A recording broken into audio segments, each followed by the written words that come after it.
Are we live? Yes.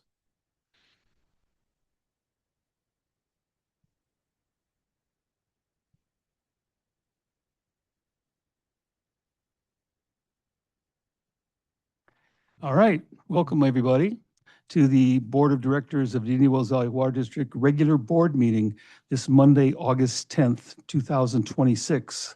I will go ahead and call the session to order at 4:30 p.m. With that, who would like to listen the pledge? Mr. Mallory Boyd, I think. Happy to. Yes, thank you. And Stan, you can sit if you like. Okay, place your hand on your heart and repeat after me. Pledge allegiance to the flag of the United States of America, and to the republic for which she stands, one nation, under God, indivisible, with liberty and justice for all. Thank you.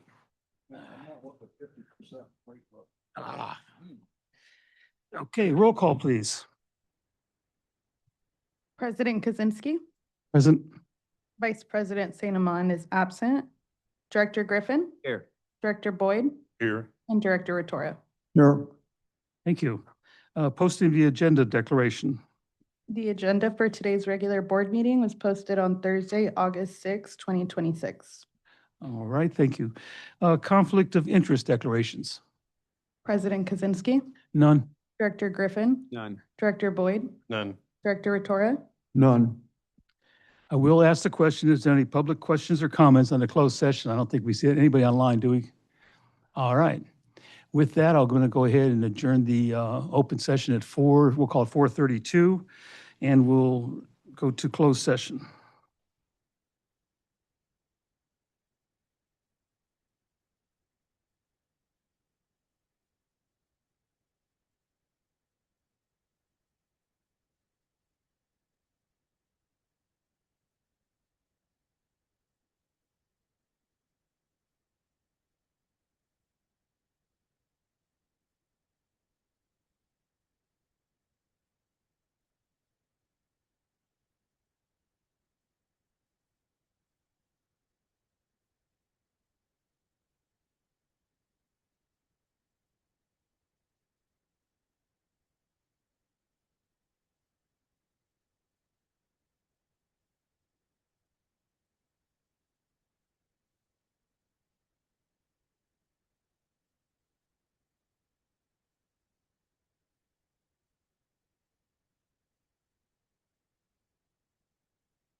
Thank you, thank you. All right, welcome, everybody. We just finished up our closed session. I adjourned it at 5:54. So I'm going to call the regular session back to order at 6:05. And with that, Jim, do we have anything to say about the closed session? The board met with staff and legal on the items under closed session. No action was taken that requires disclosure under the Brown Act. Thank you. All right, with that, I'll go to section number 8 on our agenda, public questions and comments. This portion of the meeting is reserved for persons desiring to address the board on any matter not on the agenda and over which the board has jurisdiction. However, no action may be taken by the board of directors on any item not appearing on the agenda. Non-agenda speakers are asked to limit their presentation to 5 minutes. Public questions and comments on items listed on the agenda will be accepted at any time the item is brought forth for consideration by the board. When you're recognized by the chairperson, please state your name. I just want to remind everybody, I think a lot of you are here for discussion on the data center, and that's item B under 9. And if anybody's here for discussion, to hear discussion on the groundwater authority, that's item F. So with that, I'll take any public comments.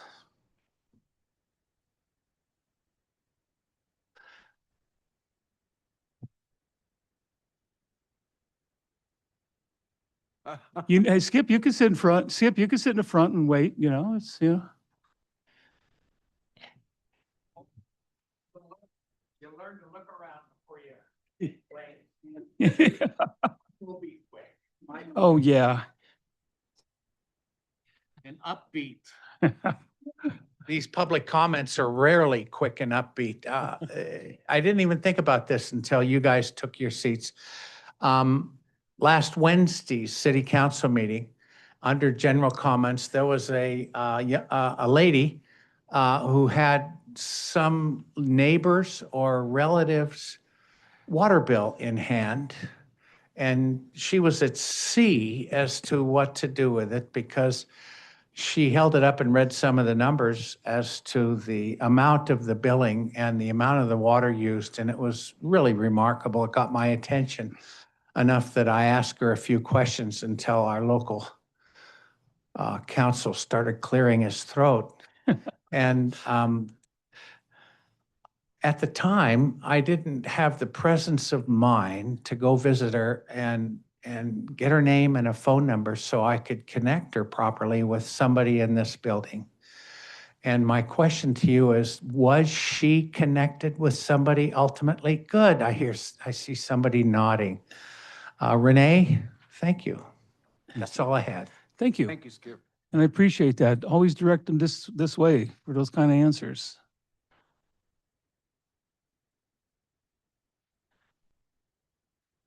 Good evening, Judy Decker. I think most of you know that our yard and our house burned on July 4th due to illegal fireworks. We are not home. We were not home at the time. We were out at our son and daughter-in-law's. It's shocking to get a call to find out your house is on fire, let me tell you. We are okay, and our 2 cats are okay.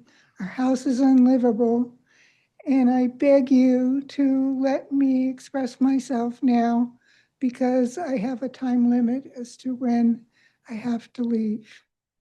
And my comment is about the groundwater adjudication.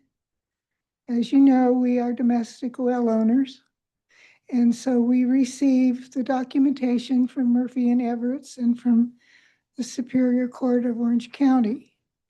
And on Saturday, we received a letter from Mr. Everett's asking the powers that be at the Department of Water Resources or the Water Resources Control Board, forgive me if I don't remember which one, to be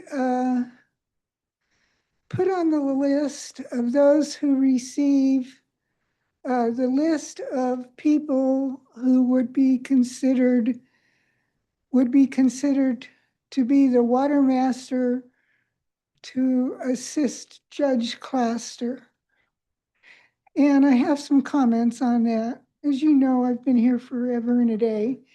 And I remember when all this started and Jim reported about that a judge had been picked and that everyone concerned agreed that Judge Claster was the judge, and that people then asked, well, is Mr. Claster going to be able to understand the groundwater hydrology? And Jim assured us that the judge had assured them that he could. And now he is stating that he cannot.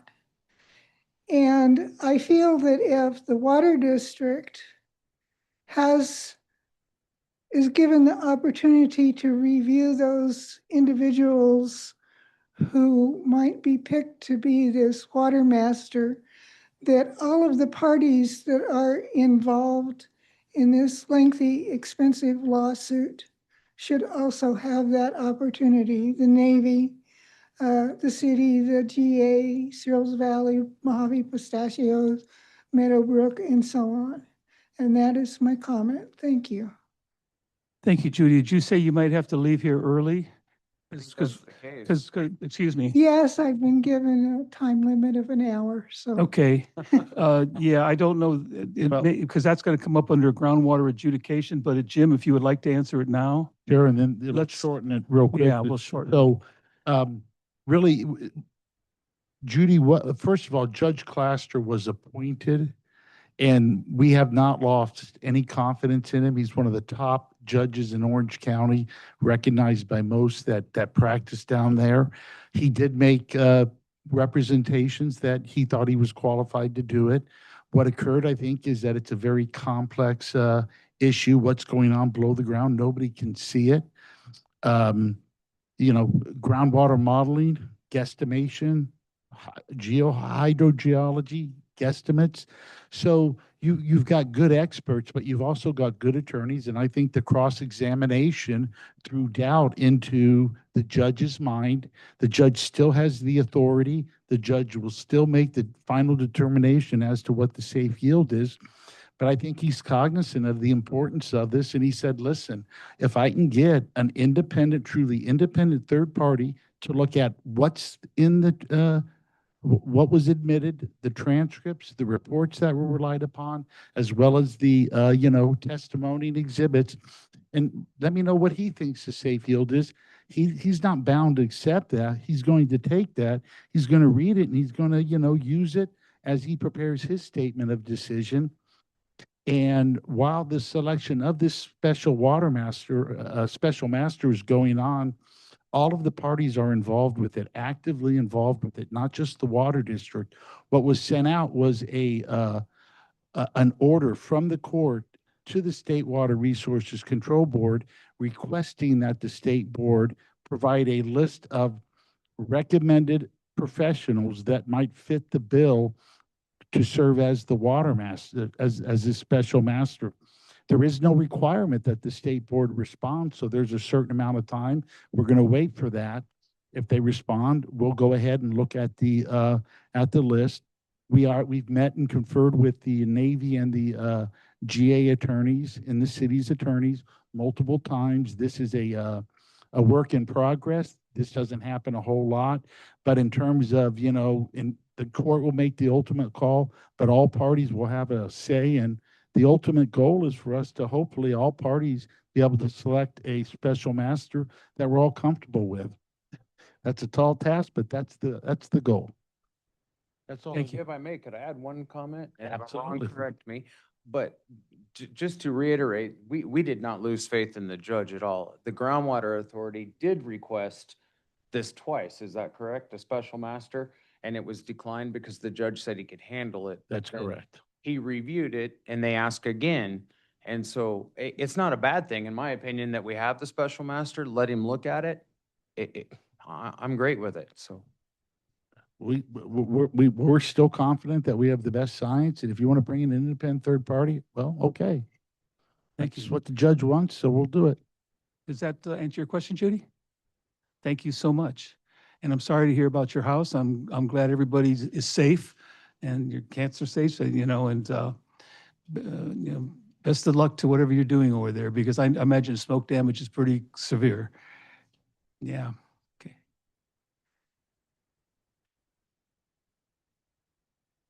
Okay. All right, thank you. All right.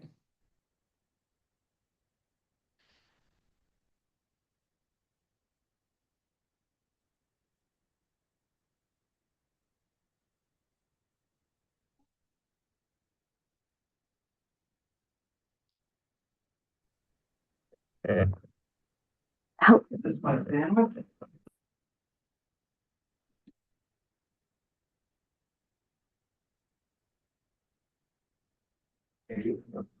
need it now, right? Okay.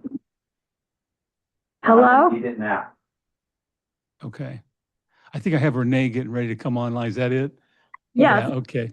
All right, I'm taking callers now. Go ahead, caller. Is that you, Renee? yes. Can you hear me? Yes, I can. Okay. I'm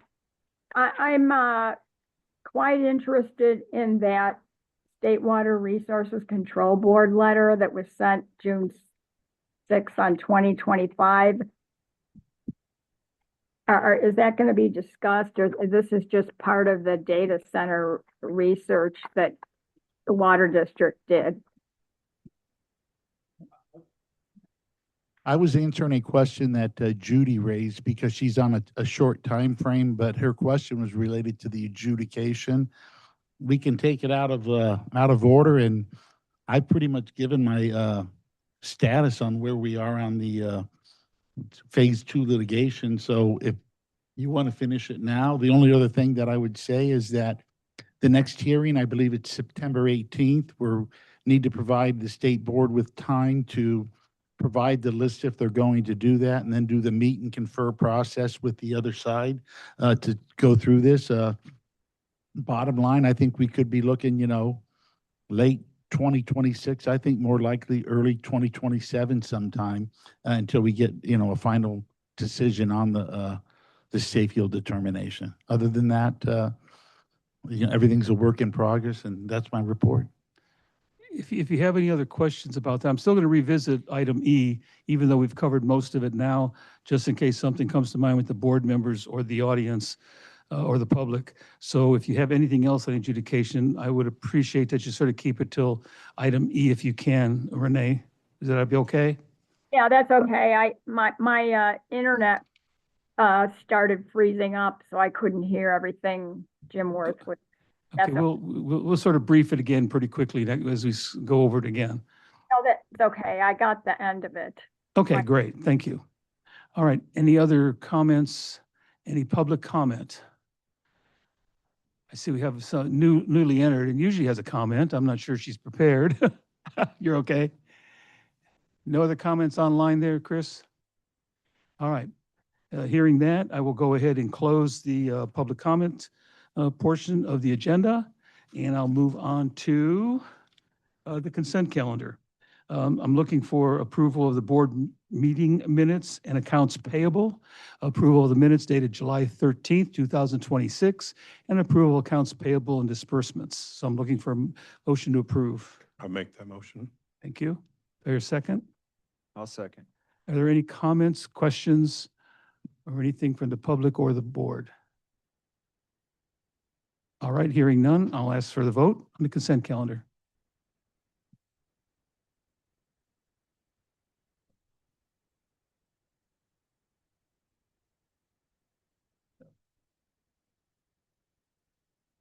It looks like it's minus David Saterman since he's absent. It's unanimous with the other 4 members of the board. Thank you. Okay, with that, we'll move on to item B, the RB Inyakern Data Center. Discussion of potential board actions regarding the proposed RB Inyakern Data Center. Who would like to handle that? Because we have 2 items here. One is a letter to the CEC, which I believe Renee and Jim worked on, as well as George. I think George is online as well. And there's also some legislative support for a couple bills that ask some that I'm hoping that the board can agree to support. So where do we want to go? Do you want to take this, Renee, from there? Okay. Sure, I can do that. Okay. So in your packet is a draft letter that we put together to send to the CEC. And it covers not just, some concerns about water demand and wastewater disposal, but projected operational costs and reliable local power. And, but we tried to stick with, you know, our concerns regarding the will serve letter that Indian Kern CSD provided. So that's going to be an attachment to the letter. And also the letter that the district received from the State Water Resources Control Board regarding voluntary consolidation. Okay. So, we wanted to submit it to the board to see if you guys had any comments, any changes you'd like to see, into the letter. All right. But Jim, do you have any comments on it before I comment? I would only say that Amanda from my office actually spoke with, I believe she was a project manager from California Energy Commission. So this letter is kind of tailored for what they're looking at, and that is the local power usage. So that's why you see so much discussion on that. And then, of course, water, because that's what you guys do. But other than that, you know, we're just trying to get our comments on out there, and I think these represent the concerns that we have. Since we're discussing it, I am aware that the city of Ridgecrest filed a request to intervene. And the reason that the district hasn't is, I said it last month and I still believe it to be the case. And that is, I believe that the city's application will be rejected because of the small power plant exemption procedure, which was amended in 2022, which says there are no interveners in this type of process, which is generally a quick review by the CEC. They do some CEQA, they move it on, and then, you know, much of the approval falls on the local permitting processes or other regulatory agencies. Those are my comments. Thank you, Jim. And with that, I want to agree about the intervener, that as our legal department looked at it, it's a very expensive endeavor to file an intervener with the research and everything that goes into it. It's quite a form, and I saw the one from the city. And so we believe when our legal is telling us that the chances are of that being rejected is pretty high. Although to say that if for some reason it was accepted, there's no reason we can't eventually do one. But in the meantime, we thought that it was important to get a letter out to the CEC stating our concerns. Everything from water to electricity to whatever thing may be happening with the CSD and Indian Kern. And if the letter's all there, I'm not going to read it all. But I can tell you this, I think that Jim, Renee, George helped with it well, did a very good job on it. I made my comments. I approve what they're doing. I think it's a good idea, and we need to move ahead with it as soon as possible. Anything else from the board that want to talk about it? How about from the public? Before, the last thing I would say is that the one thing that is clear is that this process is early on, so there are no hard deadlines. If the city's petition to intervene is accepted, well, then we'll file one if that's what the board wants. So we haven't lost any deadline or anything like that. They're early on in the process. They're still requesting information from the applicant. So that is all I've got. Great. I encourage you to read a letter, and I'll open it up for public comment. I think I mentioned Lindsay Stevens. Hello, everybody. Hello. I mentioned this last time, and I would really encourage you, since you're saying a lot of it will be the local control, which i.e. is the county, I would encourage you, if you could put like a cover letter on this letter and send it to all of the Board of Supervisors to say, we wanted to make you aware as the local water district of our concerns about this project and keep you in the loop on our thoughts and questions on this process. I just think since we're early on in the process and just putting this before the Board of Supervisors, letting them know repeatedly that multiple local agencies are really concerned about this project would be a good thing. You read my mind. We were going to go there. Okay. We're going to talk about Yeah, support of thank what we you. want to send. And one is definitely the Board of Supervisors. I agree with that. And the Planning Commission. And the to Planning be- Commission. I also feel strongly that we ought to keep our local government officials informed as well, such as Shannon Grove and Stan L. Just keep them in the loop so they know what's going on here. Right, and then, David Couch will be stepping in. Yeah, but he'll get it as the, Right. yeah, so I think that would be fantastic. We're going to try and make sure everybody that needs to see it sees it. Awesome. It'll be extensive distribution, so we're Yeah. working on the CC, but Thank noted. you. Oh, you can't talk. Is it because I forgot my shirt? I came right from work. Okay. Jennifer Slayton, I had one thing I just want to mention. which is we talked to Ms. Huber, emailed back and forth with Ms. Huber.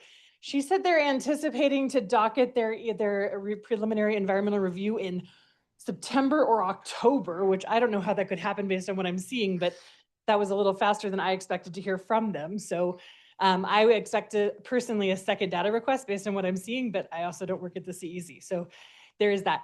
The other thing I was just curious about, because I know you all have been involved in a lot of the discussions about the Inyo-Kern CSD.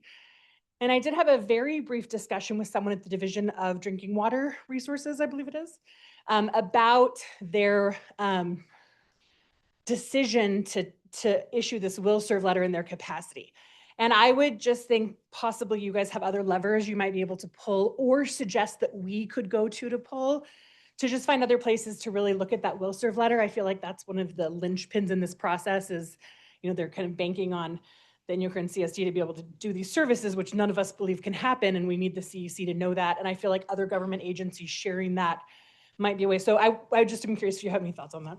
Thank you. I believe that, I believe it's in a letter. Go ahead, Jim. It's not on here, but Renee and I have already discussed before the county, we want to go to the State Water Resources Control Board, let them know the representations that are being made. And then we'll also do one to LAFCO because they'd be part of the process just to let everybody know what we're saying and, you know, so. Do you think those are levers where community input will be valuable as well? You know, certainly, you know, at the county, I mean, I agree letting the county know what's going on because I do think, and I'm no expert on this, but I have been doing some, I do think that if this goes through, much of that authority is going to rest with the county and, you know, that's all I'll say. Thank you. I believe I have a caller with a response. Go ahead, caller. Yes, this is Renee Westelusk. As far as like you said, you're gonna send copies of this letter, you're gonna include our Congressman Vince Vaughn. Go ahead. I don't see why we can't. Yes. Yes. He needs to stay on this. He does know about it. Right. We're going to try and cover all the bases, Renee, with everybody that we possibly can think of that can influence or have an input on this project. Okay, and then that letter that was published, I guess, as I don't know what exhibit, if it's A or B or whatever, about that letter to the State Water Resource, or from the State Water Resources Control Board, to George Kroll back in June of 2025. Okay, does that letter still stand from the State Water Resources Control Board? Because they made it sound in that letter like the consolidation was mandatory. Actually, the letter was voluntary. The next step would be mandatory consolidation, which could actually look like a couple different things. But as far as we know, that they're still under it's still in effect. And the next thing is in the state board's court, but it's not over. And that letter told us to negotiate for 6 months. We did. We didn't reach an agreement. And so we're waiting for the next thing from the state board. We also submitted our have, report. we have under consolidation, we have Inyo-Kern CSD under item H as well. So we may be briefly talking about it again. Okay, thank you. Okay, so that you're trying to let the CEC know about this possible impending consolidation? And the representations being made by the Inyo-Kern CSD when it could happen to where this burden falls on the water district, and I don't want the district's hands to be tied. So we're just making our point clear. That's all. But it would also put a burden on you if this ICSD consolidation is forced, and then you also and the data center comes to fruition, and that's going to put a big burden on the water district, I think. It wouldn't be a benefit. Yeah, it would just be too much to handle. Yes, My comment. Thank you. thank you. Yes, Judy. Yes, as you know, the East Kern County Resource Conservation District also wrote a letter in opposition to the data center. It was one of the early ones that was submitted to the CEC. And the Domestic Well Owners Association also wrote a letter to them. I hope you have seen both of those letters. An item of concern that continues to be of concern is the developer of this data center has discussed two, not one, power plant places, one being just south of the CSD sewer facility, and the other one being in that vacant area behind Gateway Hardware and the homes that are to the south of that. And my concern is because we have learned through one of our board members in particular on the RCD board that this developer has a habit of only claiming one project when his intention is for more, so that he does not have to do an EIR. And I don't know, I mean, you guys are the legal guys that went to school and get the money, but how does one overcome this sneaky little procedure of stating you're going to put in one small plant when in fact you're going to put in more than one? Okay, first of all, that this is not a letter of opposition by the water district. It's our comment letter about potential impacts. The board has not taken a position to support or oppose that. I just want that to be clear. I know that. I just offer up my question to you. Sure. And, I believe Jennifer brought it up that we're probably going to hear something about the CEQA in the next 30 to 60 days. And when we do, we'll comment on that. There is a process that's called a master EIR that does allow tiering. It's generally prohibited. You have to analyze the entire project in the EIR. There are instances where you can phase it in, if you will. I'm not certain how they're going to do it. I haven't seen anything, but when it comes out, we'll look at it and we'll respond. That's all. Hello, I'm Skip Gorman again. When I take over here, we'll be handing out clipboards along with the agendas. So writing in your lap is a piece of cake. I heard Vince Fong's name and something else popped into my head. It's not promoted very well, but a representative of Vince Fong will appear tomorrow here in town at the Chamber of Commerce little conference room. Where Rebecca hangs her hat. And 10 o'clock, I typically go in there and chat with him, and I'm usually the only one. It's quiet. He drives a long way. I tell him a few jokes that make the drive worthwhile, but what I try to do is keeping up on this issue as best I can. And so at least I'll be there at 10, and anybody else who wants to come along and fill in the gaps that an 80-year-old leaves while he's trying to describe something, you're invited also. Just thought I'd mention it. Thank you. Thank you, Skip. All right, if there's no other comments on this particular letter, I want to ask for the board's approval to move ahead, finish it up, and send it out. So am I looking for a motion here, Jim, on this? I'll make the motion. Thank you. Do I have a second? I'll second that. All right. No more comments? I'll call for the vote. President Kaczynski, Yes. Director Griffin, Yes. Director Boyd, Yes. Director Ratora. Yes. Thank you. With that, we'll move on to the second item under this data center legislative support for AB 2469 and AB 2619. Hopefully, I think some of you are probably familiar with those, but Renee, can you get like a brief on them? Yeah, both of these bills introduced by Assemblymember Pappen have to do with water usage by data centers. And one of them is requiring that they provide estimates of their water use.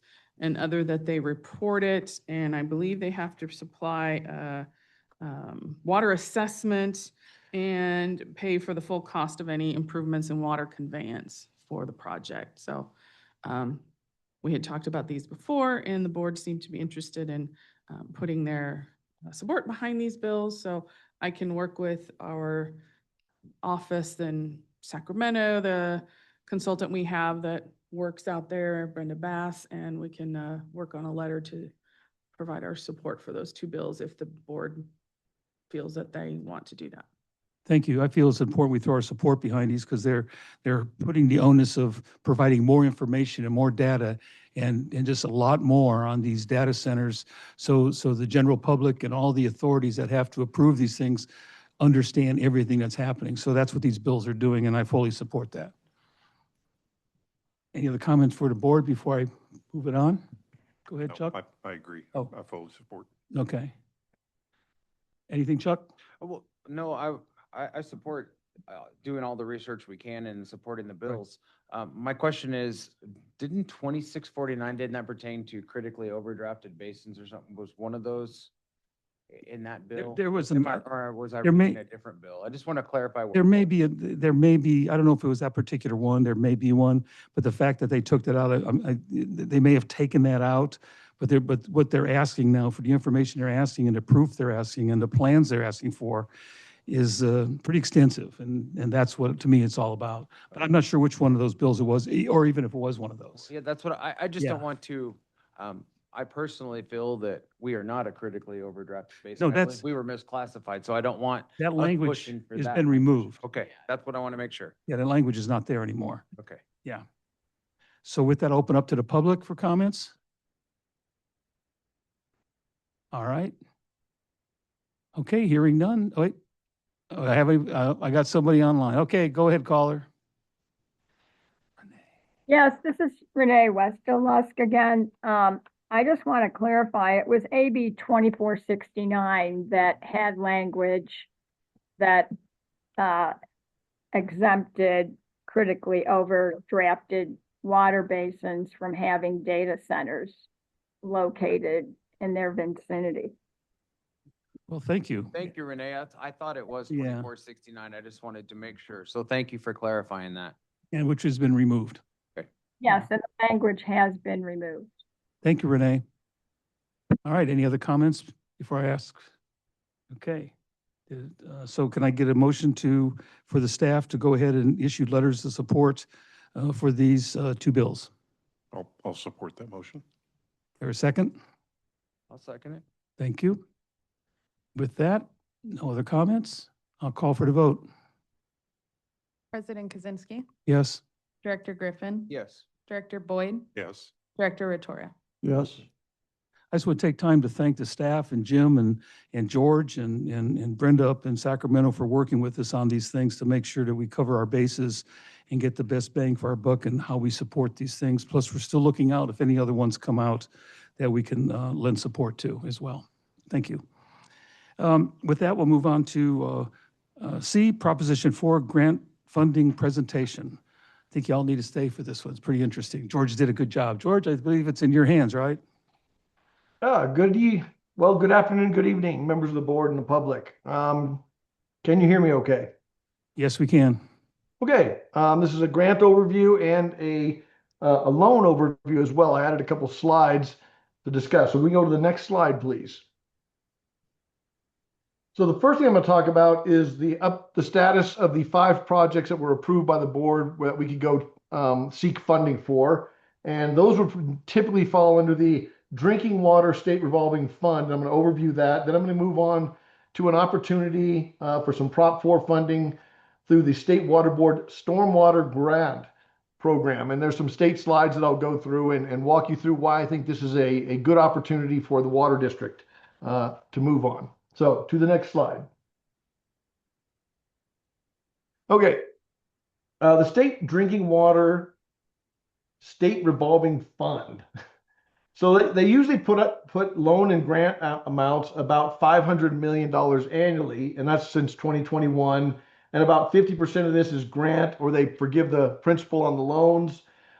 However, I did have a conversation with one of their engineers last week on Friday, and their priorities for this program are to address serious human health risk. And we don't have a lot of that because we have a really capable and well-run water system. Safe drinking water compliance, we don't have a lot of violations. Another great thing for the water district, but it doesn't bode well for getting grant funding out of this program, or distressed public water systems. And we are not a distressed public water system. So the bottom line to that is that we can pursue funding through this state revolving fund. However, the likelihood of getting grant funding is pretty low because their priorities for the grant funding are going to fall in those areas. And while we may be able to get a low interest loan, I'm going to have to work with Ty to really figure out when that fits within the water district budget. So we're going to do more work on this area, but I wanted to give you the status of where I was at with this low interest loan and potential grant program and what the state has told me. So any questions on that? I don't think so, George, but I thought that we had something under distressed public water systems, which concerned a certain area that's had their water piping in place since the 1940s.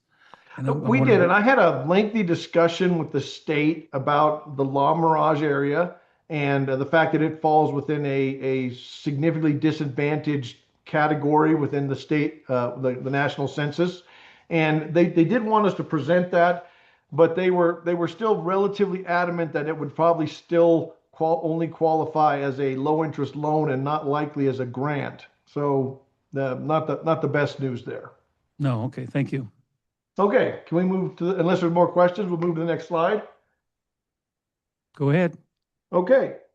So these are slides from a July 21st water board workshop. So the state has allocated some Proposition 4 money for stormwater diversion and capture and to reduce flooding. And these are the slides, and I'm going to go through them fairly quickly and just show you why I believe this is a good opportunity for the water district. So the next slide. Okay, so the process, the timeline here is pretty good for us. They're still working on draft guidelines, and I've submitted a couple of comments on minor things. The public comment period is still open, and they're hoping to have this adopted by the board on October 6th. And that means that we would want to have an application ready sometime in this December 26, February 27 timeline. And that looks completely doable for us.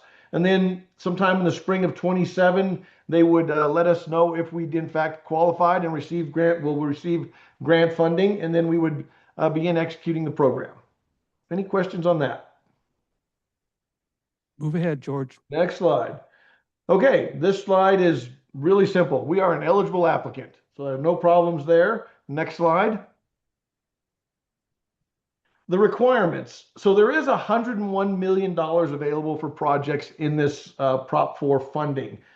40% of this should be directly benefit disadvantaged communities or a vulnerable population.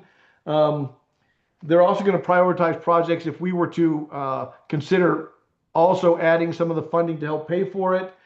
The two big things are to reduce flooding in an urbanized area, and we all know that Ridgecrest and surrounding areas do get significant flooding, so that's one box we definitely check. And then it needs to be a multiple benefit project, and as we've thought about for many years, being able to capture some of these stormwater from these large events and find a way to percolate it or get it into our aquifer and increase the recharge would be beneficial, and it would also stop flooding on the base and in the town. So this is really where the idea that we've had for a long time really fits well with this program. And I'll talk about a little bit about this stormwater resource plan that we have to write, that I'm in the process of writing at this point in time. So we are eligible for all of that funding, and we'll go to the next slide. So now they talk about the multiple benefits. I've already sort of touched on this. You know, this is the required ones. Address flooding in an urbanized area, and the city of Ridgecrest is an urbanized area. And so we're going to probably want to work with the city closely on this. And then water supply or water quality benefit problem. And for us with a basin and the adjudication and Sigma, if we can add some extra water to the aquifer, that would be a benefit as well. There are other benefits that we can add, and I think we're going to score pretty well on this one. So any questions on that? Go ahead, George. Next slide. So as I noted before, there's this urbanized area definition. You have to have at least 2,000 housing units and a population of 5,000. And so that's what we need to meet. And that's why we're probably going to need to work with the city of Ridgecrest, because they're the area that meets that urbanized definition. So we can go to the next slide.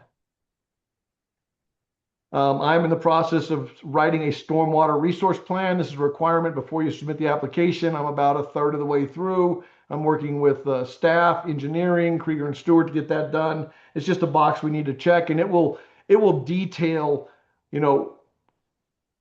what stormwater looks like in the valley, how our project is going to be. We'll identify our project in there, and that's a requirement, and then we'll submit our project. Next slide. So these are the minimum and maximum grant amounts. So we could do a planning project where we simply do the planning, and you have a $250,000 to $750,000 available grant. However, as you note in the bottom, they're not going to let more than $5 million be utilized just for planning funding. And they have said that you can do both planning and an implementation project in the same time frame, and that might be the way we'd like to lean. And that allows us to access from $1 million to $15 million to implement this project. Any questions on that? Nothing yet, George. Okay. So the selection process, they gave us the cheat sheet. Here's how we're going to score. Are you reducing flooding? And we've gone through the scoring that they will use, and our estimate is that we will score very well in this one. I've gone through that with Renee and our engineering staff as a preliminary thing, and we'll use that scoring. Will help shape the project, because we'll want to do things that will get us more points, and good on the state for allowing us to understand how that works. Another reason we should be successful in this project. Next slide. Okay, as I noted, we're going to create a project. It might not be exactly the project we've envisioned, but it's going to be tailored to score high. We still have not made a final decision whether we will go for a design or an actual implementation project. The stormwater resource plan, as I noted, is in work. And I just would like to know from the board a little thumbs up that says, yeah, I think this is a good path to follow for the water district, and that we should reach out for this funding. All right. That it, George? That's it. Thank you. I still have a question. I'm sort of bothered about this La Mirage thing, because that is considered a disadvantaged area, a community of our district. And that's something that I was hoping that we could fit in somewhere. Obviously, it's not going to be under the stormwater, but under the original grants that you said were these grantor funding. I think we still need to see if we can do something there with that project, because I don't have the estimate of the project, but I'm guessing $5-10 million maybe by the time it's said and done. And that's a big project, and that piping's been in there for, God, 60, 70, 80, 90, a long time. And I think it's just an accident waiting to happen.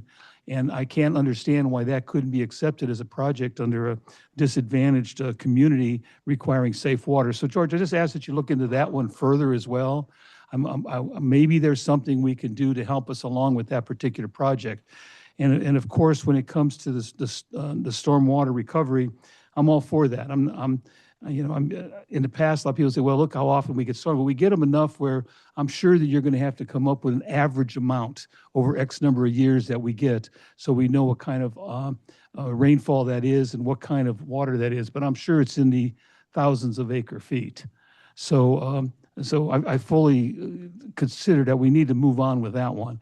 But again, see if you can do anything to move along something for La Mirage if possible. I don't think it's a kind of project that, geez, I mean, you get pushed for funding and borrowing money and such, and it gets pretty difficult. So hopefully the state will have something.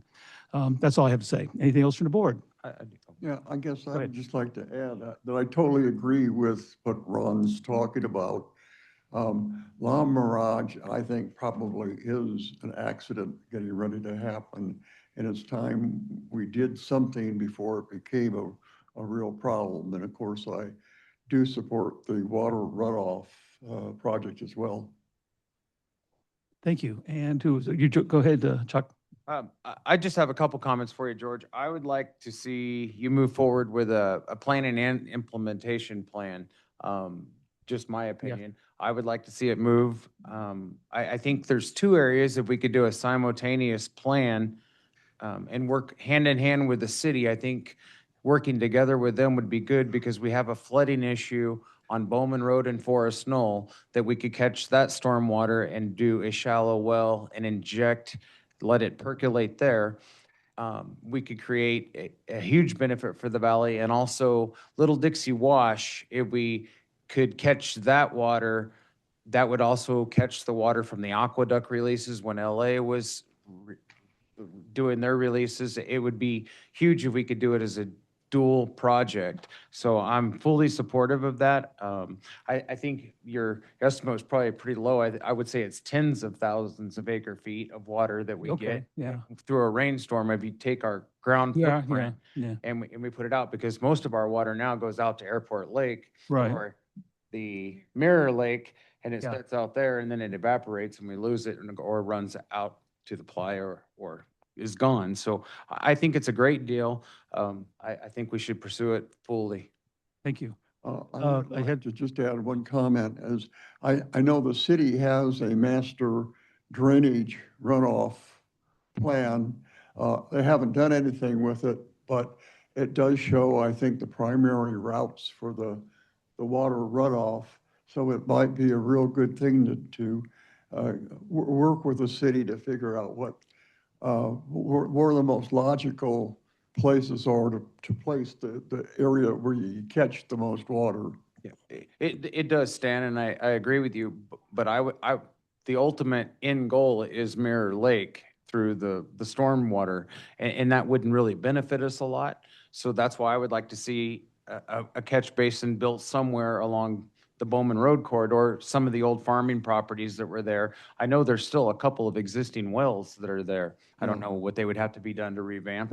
I own 14 acres on Bowman Road that would be a great spot that I would be happy to help contribute however we could, because I think it would be very beneficial. And then that would raise the water levels for, say, the cemetery, because they had declining, and if we could get some water in that area filling back up, it would be beneficial. Yeah. We don't want your But the other property. problem- I know you don't want my property, but. The other problem with that is that's in sort of a low area of the valley, so you put more water there, water is not gonna flow uphill to No, it's the not. rest of the. so We that's why I don't think need to go there, guys, be, because that's you an know, open engineering it thing. up. That's something, yeah. I'm Yeah. not against Yeah. your Oh. suggestion, but Yeah, that's it. we need to So if the- look at the big picture, and it may end up being where you suggest. Okay, now, Mr. Mallory Boyd. On this following the protocol? Sure. Yes. Mike, as presented, Good try. George, it sounds like this program is more set up for diverting water from doing damage to urban areas than it is focused on trying to recover the water. Is Right. that, am I reading that right?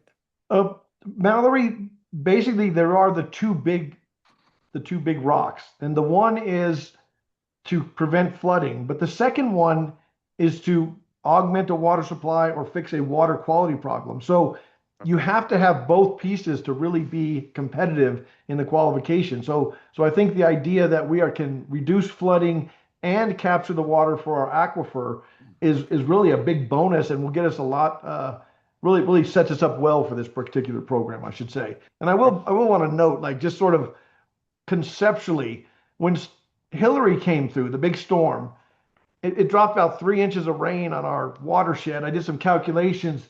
That was somewhere north of 150,000 acre feet of water that fell in our watershed. And you think about how little actually made it into the aquifer. Right. That is a potential, that's sort of the potential. Now, you can't catch all of that, but like, think about the potential of what you could catch of that, a storm of that magnitude. Yep, I agree. No, I'm on board with that. It just sounded like, as presented, it sounded like it more prioritized damage avoidance than it did water capture. But if they're both in there, that's good. But yeah, but if you see those areas that Chuck was talking about, on the Bowman Road area and also where the city has their present water catch, Right. all those areas, I can just remember flood. I remember the police rushing out there to put up signs all up and down all those roads with that flooding, and it gets pretty bad in those areas. So I think we have a good chance here. If the board is done with comments, I'll turn it over to public for any kind of comment. You can't talk. I told you you can't talk. I'm just kidding.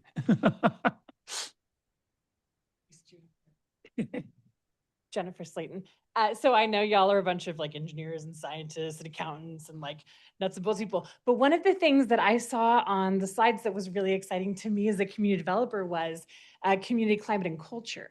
And one of the things that sometimes frustrates me about projects in Ridgecrest, in the IW in general, is they look like engineers built them. And probably because they did. So, but I worked in Tulare County many years ago, and many of the projects they were doing for flood diversion, they did build in a really strong community culture and climate piece. So they do, berms for water diversion, and then it'd have a walking path along it, or you would have a catchment basin that when the off season was a baseball field. So I would just kind of put in our 2 cents that it is also a good opportunity to look at what the local community needs. I mean, you mentioned La Mirage, obviously there's, your brain goes certain places there in terms of what they need, but even looking at Bowman and the lack of access to places to play and be active and, green spaces. So just a thought that, that will get you extra points on a grant application, having written a few in my days. And it would be amazing to have. Thank you. Thank you. So let me make a quick comment on that. That's great. So if you go back to the multiple benefits slide, which you don't need to, one of the other potential benefits that you can take credit for is community and climate, which would be something like a baseball field or a community area. So that is a fantastic suggestion. And as an engineer, of course, I had not thought of that, but thank you. You just thought of a plain old well and pipe stuck around, huh? Okay. Engineers are engineers. What can I say? Yeah. Okay. I've seen communities create a whole, garden area or Yeah, something, yeah. green areas, and that's all part of their capturing those runoffs. So yeah. Good idea. A lovely green area in the Bowman Ditch that is Lots of stuff. populated with drought-tolerant native plants like For all you listeners out there, this is Judy speaking. Mesquite. mesquite trees. Yes. But what I came up here to ask you is, I'm really curious to see what your plan is to use wells to capture stormwater runoff. So I will look forward to your elaborating on that in the near future. Thank you, Judy. Are there any comments online? Go ahead, caller. Yes, this is Renee Westerlusk. I was wondering if George Kroll could go over the amount of money again. That is, I assume that first you have to apply for a planning grant, correct? You can go No. right into the other. Go ahead, George, answer that. You can apply for a planning grant. You can already have a plan ready and apply for an implementation grant, or most likely what we will do is we will do implementation and planning in the same project application. Okay, so then what's the maximum amount you could get for planning and implementation? 15 million. And that's just for this one water district, okay? And then do you have to provide matching funds? Does the water district have to come up with matching funds for the implementation part of the grant? We do not have to, but however, if the water district does contribute funding for the project, or even if the city contributes funding for the project, or if we help with the project, it boosts our chances of getting the grant money. Okay, and then lastly, how much money would it take to do a proper planning and design? I mean, do you have any idea how much that would cost? So you make sure you get enough money for that part of the project? So Renee, that's why we have an engineering team at the water district and an engineering support team with Krieger and Stewart. And we will work with them as we go through this process. We're going to try to scope the project within the budget amount that's available. So that will be one of the considerations about how we design the project. We might, if there's enough funding to say build a couple of catchment basins or ASMR wells, we'll do that. If there's only enough for one site, we'll do that. But that's all what we have to work out in the next few months. Okay, and the other thing is, I want to ask, in a planning and design, would that also include like filtration that you'd have to maybe required to do before you could inject the water into the basin? We don't know yet. Yeah, we would have to. Those are questions that need to be addressed during once we decide what project it is we want to do, then we will address any treatment that needs to be done prior to either some sort of settlement basin or ASMR well. Okay, because one of my concerns, and I think I brought this up at one Hi, of the Judy. meetings, was man-made contaminants that could possibly find their way into the captured water, and you don't want to inject that into our aquifer. It's just another project, another part of the project that would have to be overcome. I think it would still be cleaner than septic tanks that are lines that are percolating into our groundwater. Yeah. But what if you get volatile? Part of the permitting process. It's just part of the permitting process. We would find out as we develop it, if they required it to be treated, or if they felt the ground was in the sands and the layers were going to filter it as it went down and soaked into the earth. I don't think you want to be directly injecting like VOCs, volatile organic compounds, or any nanoplastic. Oh, no, I agree. We're not going to drill a 1,000-foot well and drop it straight into our water table. That would not happen. It would have to just percolate through the sand and work its way down into our aquifer eventually. So the good news, Renee, is that the water that we have naturally occurring in our aquifer has been filtered through that natural process for millions of years, and through decades of testing, it's proven to be some of the best water that you can see is in terms of man-made contaminants. There's hardly anything. I think we've tested. Renee has talked about testing for PFAS and other stuff, and it's just not present in our aquifer. And we wouldn't do something that would introduce those types of things into the aquifer. Okay. All right. That's the end of my questions. Thank you. Thank you. Thank you. Next. Hello again, Lindsay Stevens. So just, it seems a little odd to me because stormwater is typically not under the water district's purview. But I understand what you're trying to do here, but it just seems a little odd and how, I'm just concerned, like the city and the water district haven't been playing well together, and just how how that would pan out. So those are some thoughts I had hearing this, and is this the highest and best use for the water district? I love that you're looking into grants, but it just makes me nervous to kind of dive into something with the city right now. We can always hope. And the whole idea is we're asking them.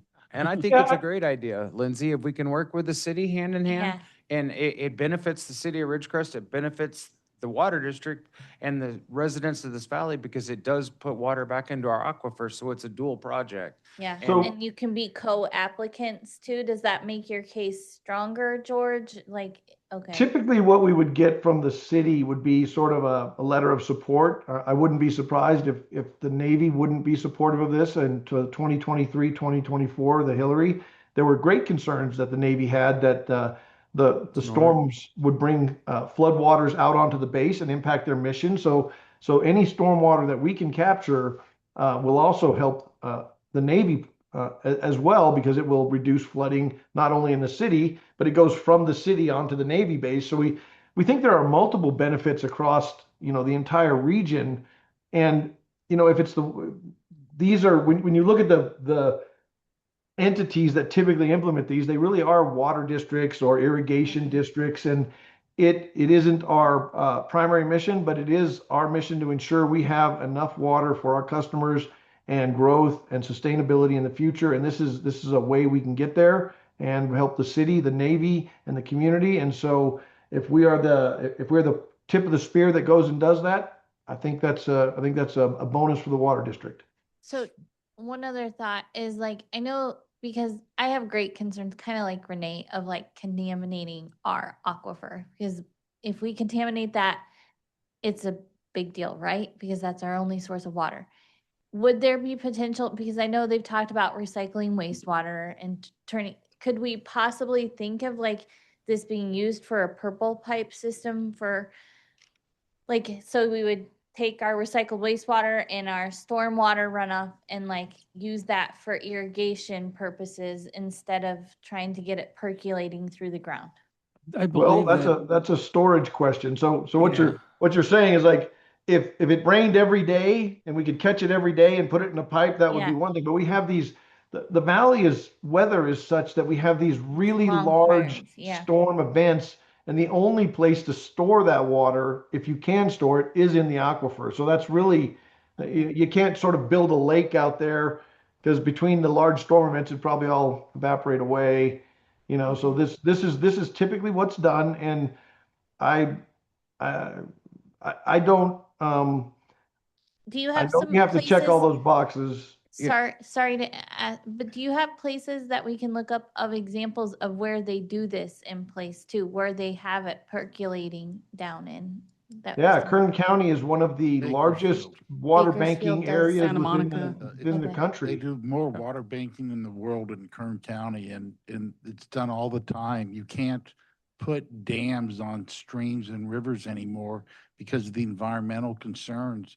Groundwater banking is the way to go. You buy land, you build a shallow percolation pond in an area that perks well. You Okay. capture the water during times of high flow and you pump it out during times of drought. It's done all the time, Okay, all the awesome. time. Thank And you. Lindsay, to answer your That's what the question Kern on Water Bank is. See. Okay, the purple pipeline, it is a great idea for communities. If you're building a new community and you have, yeah, you want to put that, but it would be very Oh, expensive yeah. to run purple pipe all over this town. right. Or to, Well, to unless you were pumps or building, something, yeah, yeah. or to the parks because It's it would be a new seasonally. infrastructure and it would just be seasonal. So you would still have your wells and then you would have the problem of the pipeline not being used during the downtime. So you would have corrosion and you would have other issues that happen with your valves. And if the water's not flowing, it's not good for your pipe. Okay. So. And just to remind you that when LADWP overflows that aquifer, that particular water is surface water that's going into our aquifer because it overflows, comes down to our basin, it goes out near where Meadowbrook is. And I know that Eddie dug some trenches and such, caught all that water. It sucked down it went right down one of his wells that are at 800 feet. And he actually helped the base from not getting flooded from it. So there's water that's being naturally filtered by our basin. Because, Does that count?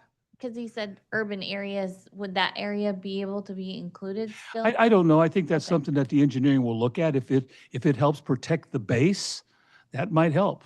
Okay, Because it definitely, the base is an issue when that water comes down. Yeah. Yeah, so we are also looking out at the Inyo Kern area. I'm not sure the Inyo Kern area is going to meet the definition of an urban area, but there is some flooding out there. And we have the maps from FEMA that show where flooding occurs.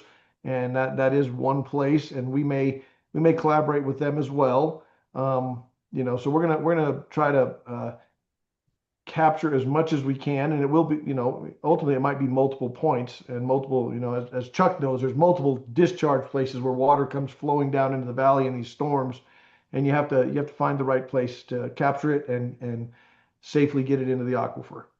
And I appreciate it too, George, because I've always said that the answer to our water issue here is a bunch of puzzle pieces. It's not one big massive project that costs hundreds and hundreds of $1 million.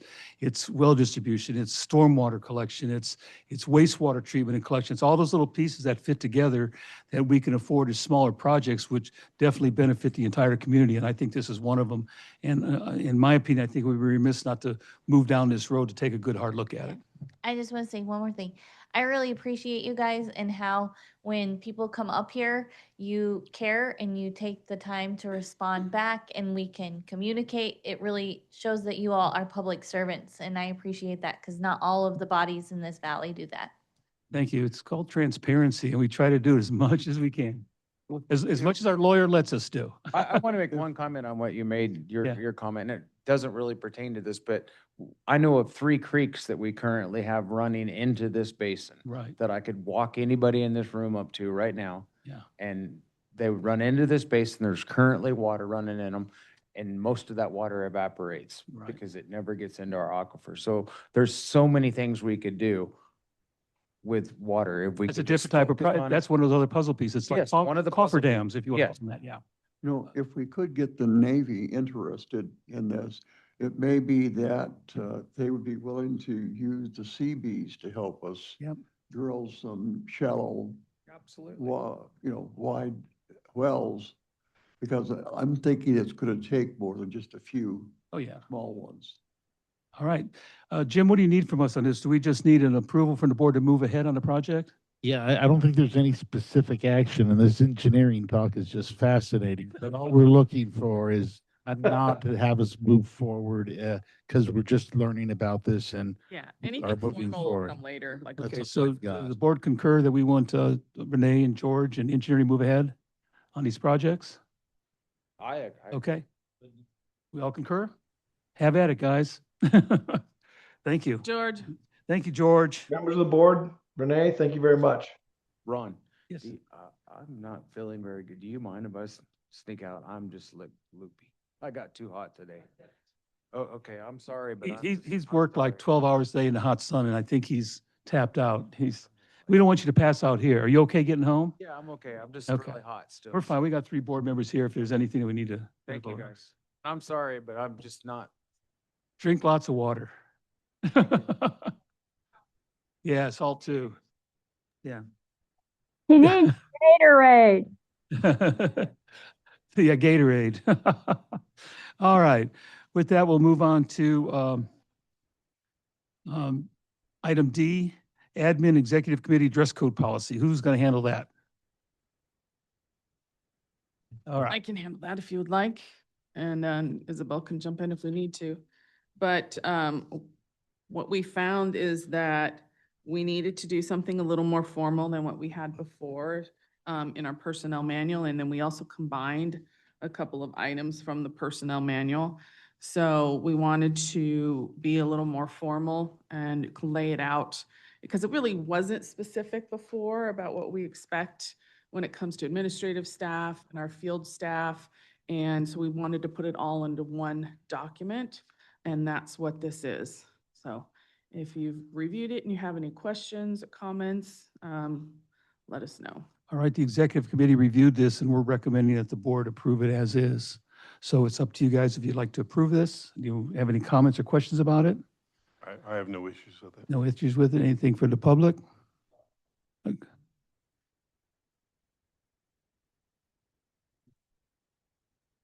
By the employees to see what Yes. feedback we've gotten from them. They have reviewed it, yes, And they're more or less in agreement? yes. Okay. Yeah, I forgot to say it. Yeah, the employees have reviewed it as well. Yeah. All right. Any other comments? So I think I'm going to ask for a motion to approve this as part of our dress code policy. I'll make that motion. Stan, for a second. Need a second, Sam? Second. Thank you. Any other questions?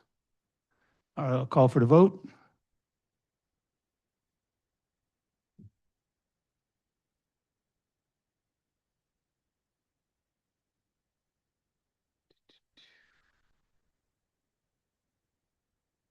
I've got 3 yeses on that. Of course, that Chuck had to leave and David St. Armand is absent, but 3 votes will pass the policy. Thank you. All right.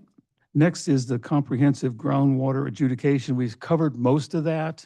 I don't know there's a lot more to say unless there's some questions from the audience about it. We talked about the special master because of Judy's question, trying to get some answers to her before she left. I don't have a lot more to say about the adjudication. That's where we are. I can say this, I trust that the judge, that all the people involved will make a good selection, and I think it's going to benefit us in the long run that we have that opinion from a special master.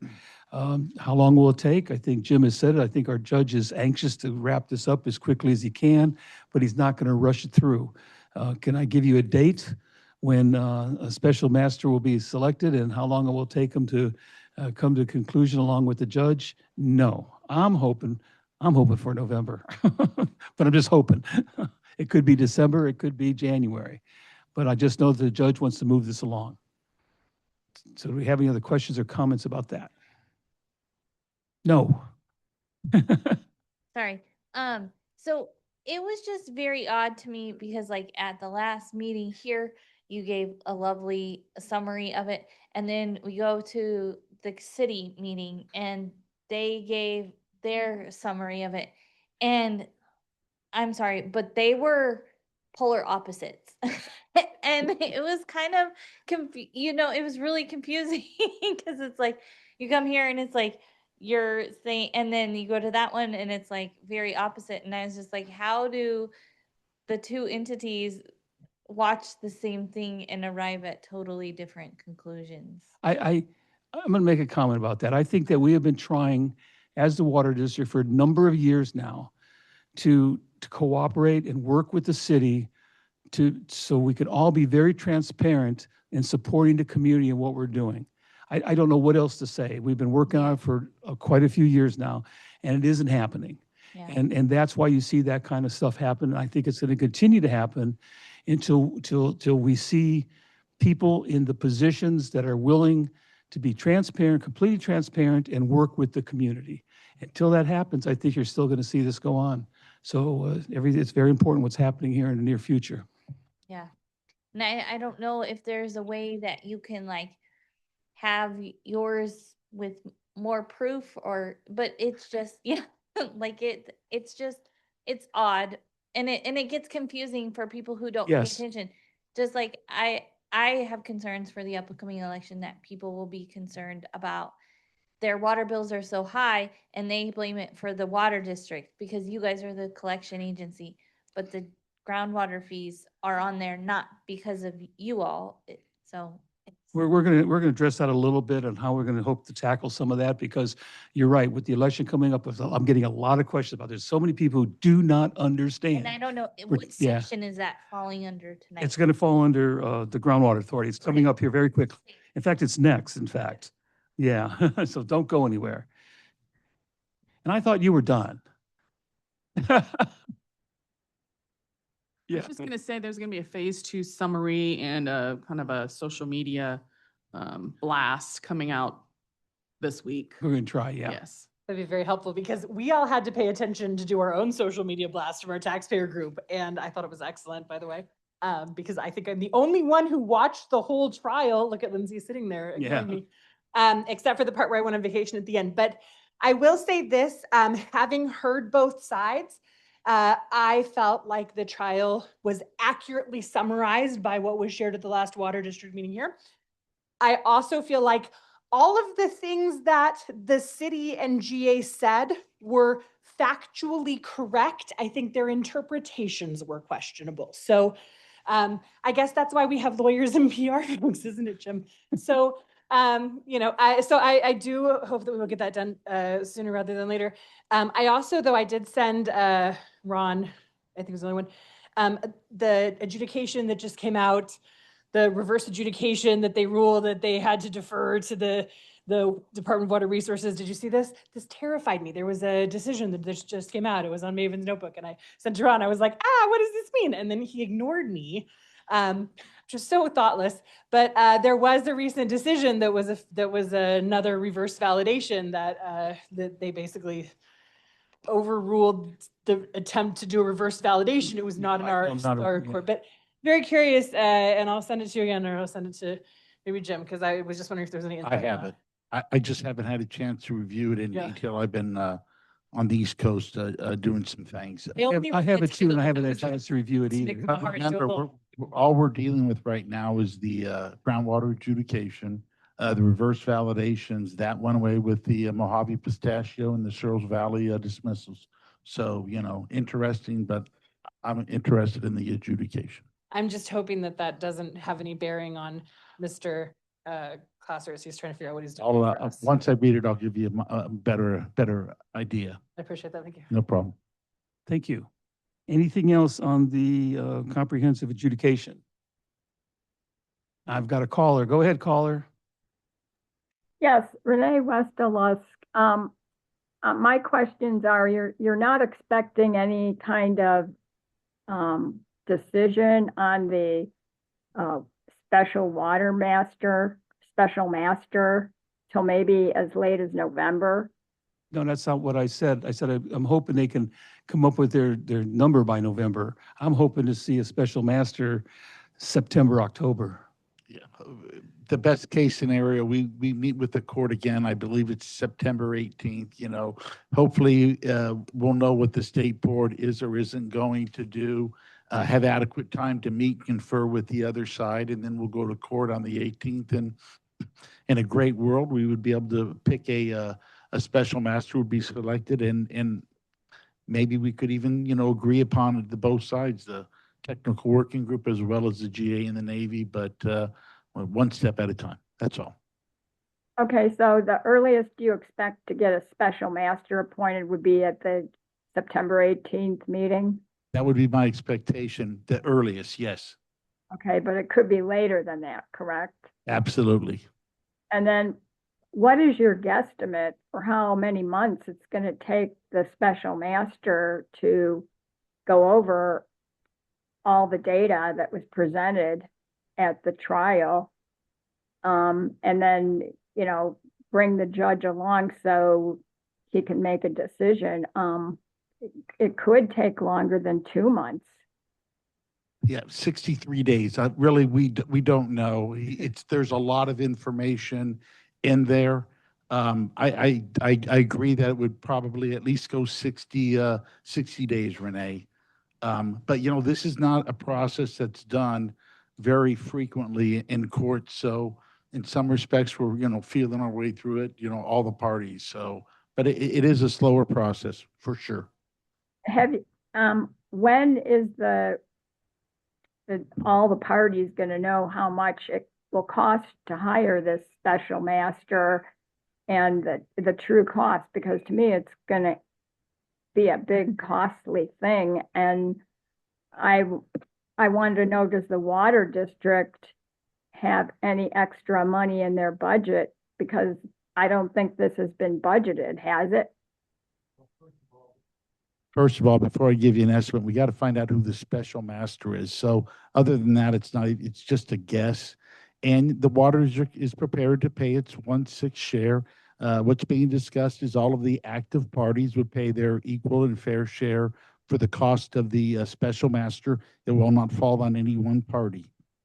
So there's three parties to each There's side? 6 parties. Parties total? Yeah, the water district, Searles, Mojave, maybe not Mojave, Meadowbrook, Navy, City, GA. Okay. Says 7, but I'm pretty sure that's 6. It's 6. It's all of the active parties during the litigation. So 6 of them. With the water district would be Searles Valley Mineral and Meadowbrook Dairy. As well as the Navy, the city, and the GA. Okay, so there's three parties on each side funding the bit, footing Yes. the. Okay, Well, it's 6 parties, no matter what side you're on. okay. All right, thank you very much. Thank you, Renee. All right, if we have no more questions on the adjudication, we'll go into the Groundwater Authority. They have a meeting coming up on Wednesday. I think we just got the full board packet today, Just before this meeting. just before this meeting. So I'm not sure there's a lot of comment to be made on what's occurring at that particular meeting, unless you have something you want to ask or say. I do know that the audit for 2025 is coming out, and I would request that you ask April if she can take all the audits and put them under a document section of the GA webpage. Because right now, to find the audits, you got to know what month it was approved in and go to that month and find that packet. So it would be nice if they can put all those audits, and I believe, as I understand it, there should be audits starting in, looks like the first audit I see is 2019. So we should have audits from 2019 through 2025. Although I think Ty informed me there's one they skipped and somehow we had to, yeah, we'll just, the point is, get all the official audits somewhere where people can actually look at them instead of trying to sort through them. I think that'd be fair to the public and very transparent. Now, there was also an item listed in there that says there's going to be a change to the GA and Navy agreement of some sort.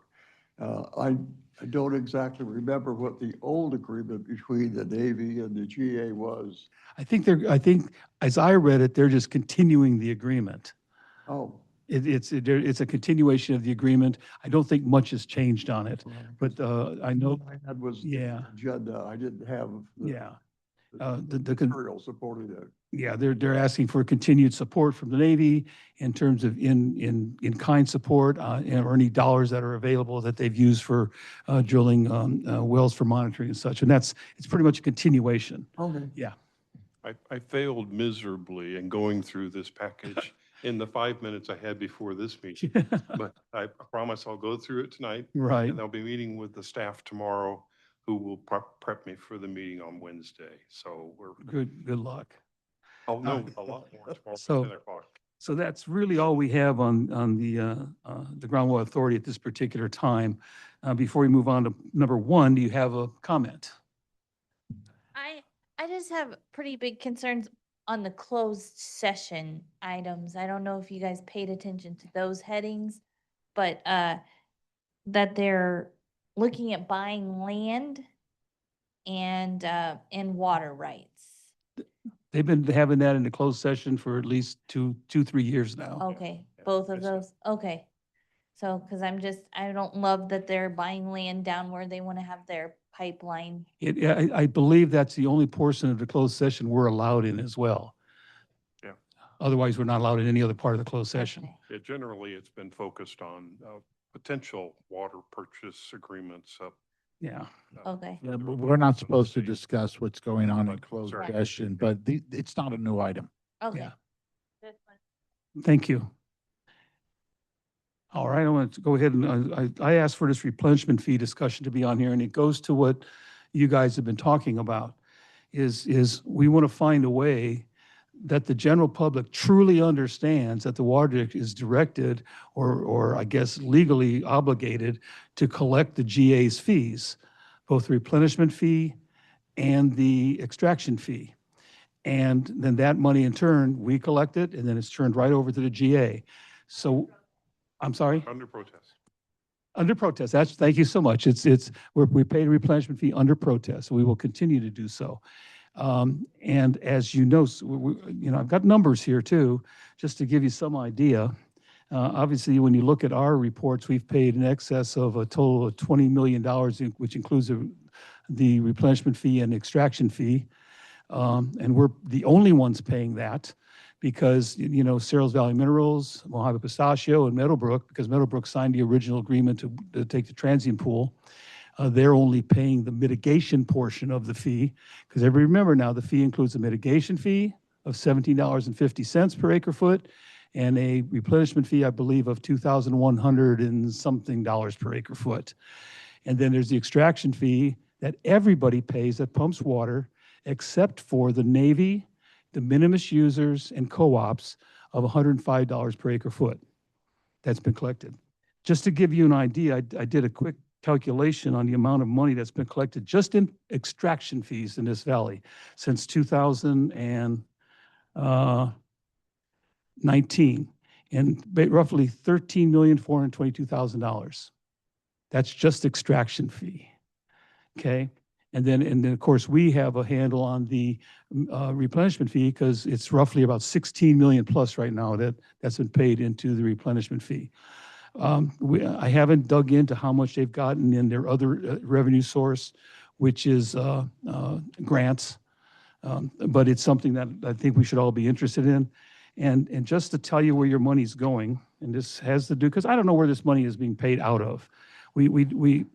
Every month you look at their, I'll call it the demand warrant register, and you'll see where it says Sigma, replenishment fee, extraction fee, or whatever. I don't know how those decisions are made. Who decides what body of money pays what fee? Keep in mind that the replenishment fee is a restricted fund. It has to be used for what they described it to be used for, and so is the mitigation fee. It's a restricted fund. When the audits come out, we look at that. I don't think they identify restricted amounts of money in each of those categories. They just have one bank of money that is there. So just to give some idea, and this is shocking. Now, this is to date, okay? I'll just call it $10 million to Stetson, $2 million to the city, Provost and Pritchard, $7 million, RG's Capital Corps, $1.3 million already. So those are just some ideas for a total expenditure to date of over $25 million. And that is by actual demand warrant approvals, which are done every month. I don't understand why, when you look at the audits, that you begin to see different expenditure amounts. They just don't match up. So there's some issues there. So the point is the replenishment fee. I want people to understand that we're looking at this. We watch this. This is, to me, I'm a numbers guy, as you can tell. All this is important. I'm trying to break it down into how's it affecting our, well, we know how it's affecting our ratepayers. I mean, keep in mind, the replenishment fee itself is paid for only about 20% of our customers, maybe 20 to, what is it, about 25%, 20% of our customers, because everyone else that stays in tier one is just paying the pumping fee, which amounts to 23, how much? 24 cents per unit. Yeah, and then once you get past the amount of units you're allotted for your meter size, then all of a sudden that replenishment fee hits. And how much is that part? For any usage over 20 HCF or a regular 3/4 inch meter, Right. just the replenishment fee is $5.25 per unit. Per unit. And that's where the big money is coming in. And especially when it hits summertime, when you got swamp crews going, people with swimming pools. But I can tell you that people on property probably pay a lot more. You have to look at the hospital and the schools. Now, even though they have bigger meters, they always get into replenishment fees too. So our public entities end up paying the replenishment fee. And it's just enormous. And my question is here for you got $16 million. We estimate there's only, my estimate, as of the end of last year, they only had about 7 or 8 million of that in the bank. So where did the rest of it go? And when this audit comes through now, we'll be able to see how much they truly have in the bank from that replenishment fee. And so I think that as the public, I need people to understand we're the middleman on this. And all we can do is keep putting numbers out here like this and talking about this and hoping that you as the public start asking the questions. Where's the money going? How is it going? Who's tracking it? Who makes the decisions? Because for one thing, the replenishment fee, just my opinion, I see it being marked as certain things like, I think all Capital Corps is replenishment fee and a whole bunch of RG services replenishment fee. So I don't know, I don't know if there's a policy or procedure, and I don't think we've ever asked for it, to how you determine what bank of money any expenses come out of. I think it's just randomly chosen. That's all I have got to say about this. I'll move on to, I guess I'll get the public comment as soon as the board, yeah. I'd like to point out at least one fact here, is that the GA decided back in 2020 that we needed a pipeline. At that point in time, we didn't know what the safe yield was. So we don't know how much water we need to import. If any, right. And as a matter of fact, we now know that it's going to be probably January, hopefully maybe February, before we do know what our safe yield is. And in addition to that, we won't know what our allocation is until phase 3 is actually goes through the court. So we've been paid for the last 5 going on 6 years at about $3 million a year for something we don't know we need. And this is, I know, exasperating to a lot of the public. And it's exasperating to us too, because quite frankly, we get blamed for collecting the money for the GA, which we don't support. So it's a mess. And if anybody has strong feelings, I guess I would suggest that you let everybody know, not just this board, but the city, the GA, and anybody else that you know. Because we'd like to get out of that position of being looked upon as the bad guy, because we don't think we are. Thank you. Thank you. Mallory, anything? We've said it all. I think you basically have said it all. Okay. Yeah, I applaud all Yeah. your views. It's, we need more transparency. I know there was a discussion years back about a forensics audit, which Yeah. would get down into some of the details you're asking about, but I think that was basically, One way or another, I think the public deserves to know Yeah, what's going on. And I'll say this last before I go to public comment is, these numbers are all public. They're all on there. If you can sort it out, it's all there. I'm trying to do as much as I can with it, so I'm welcome to talk to anybody about what I have if you have questions about it. Okay, go ahead to the public.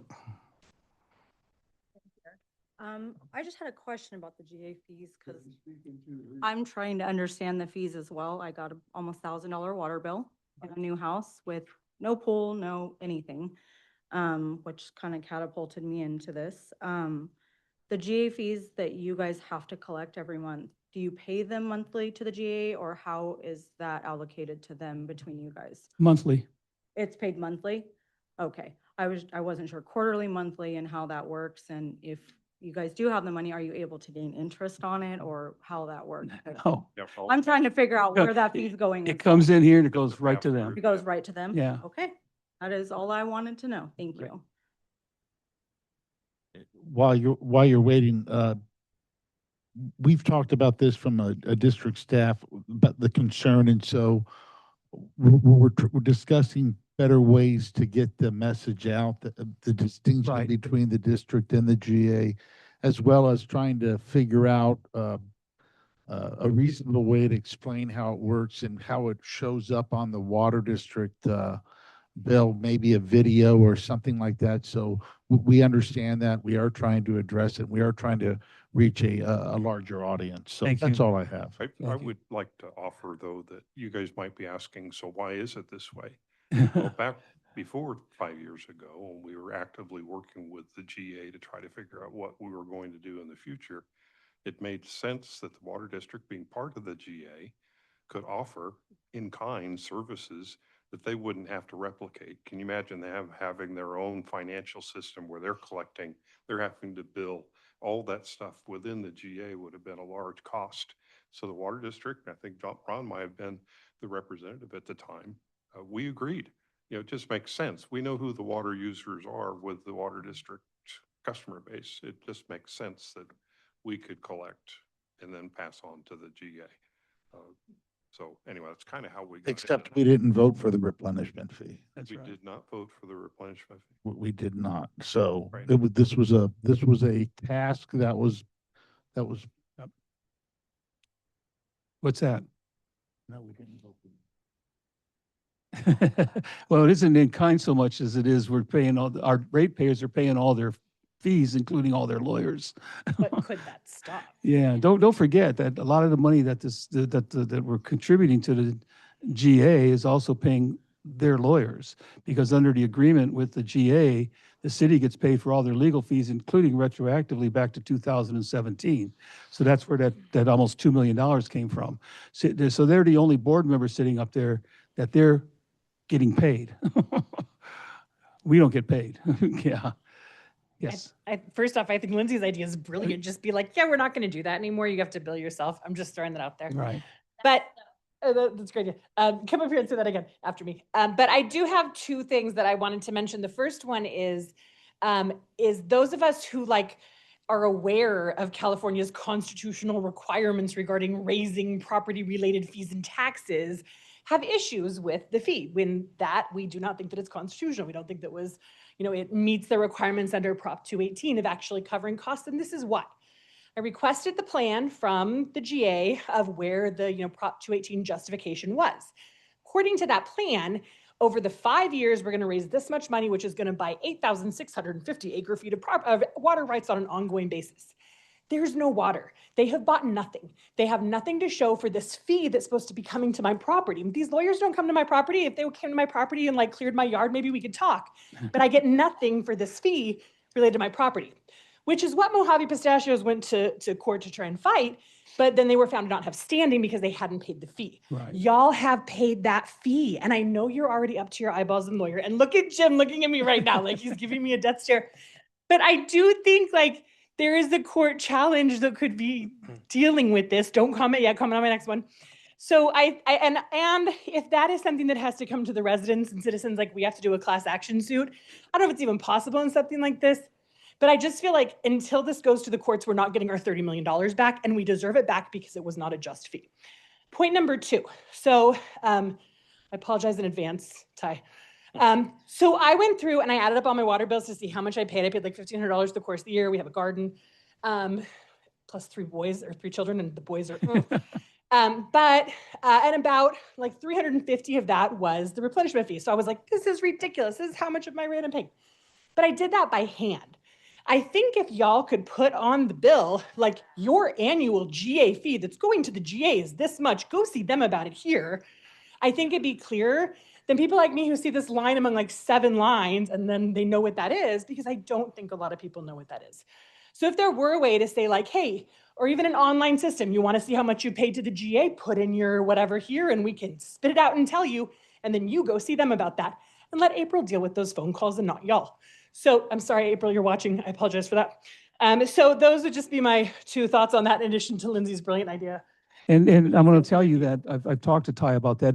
We have a limited part on our bill where we can put something and they'll take that in mind. Maybe you're right. Maybe we want to put 2 year to date. This is what you as the ratepayers have paid: an extraction fee, replenishment fee, and any questions about this, call this number. And I think it'd be helpful for people Not our number, but themselves. At least for some of the larger ones, I think if you have a $1,000 bill, someone was telling me, I think it was Kathy was saying that how much her GA fee went up. Mine went up, mine went down because I gave up on my tomatoes for this year. But for most of the people, it went up and they were like, why is it so high? And there was all this awareness suddenly of this thing that we've been yelling about on our Facebook page for a while. So we will continue trying to raise that awareness, but I do think a lawsuit and some clarity on bills, that's what that fee is, would be helpful.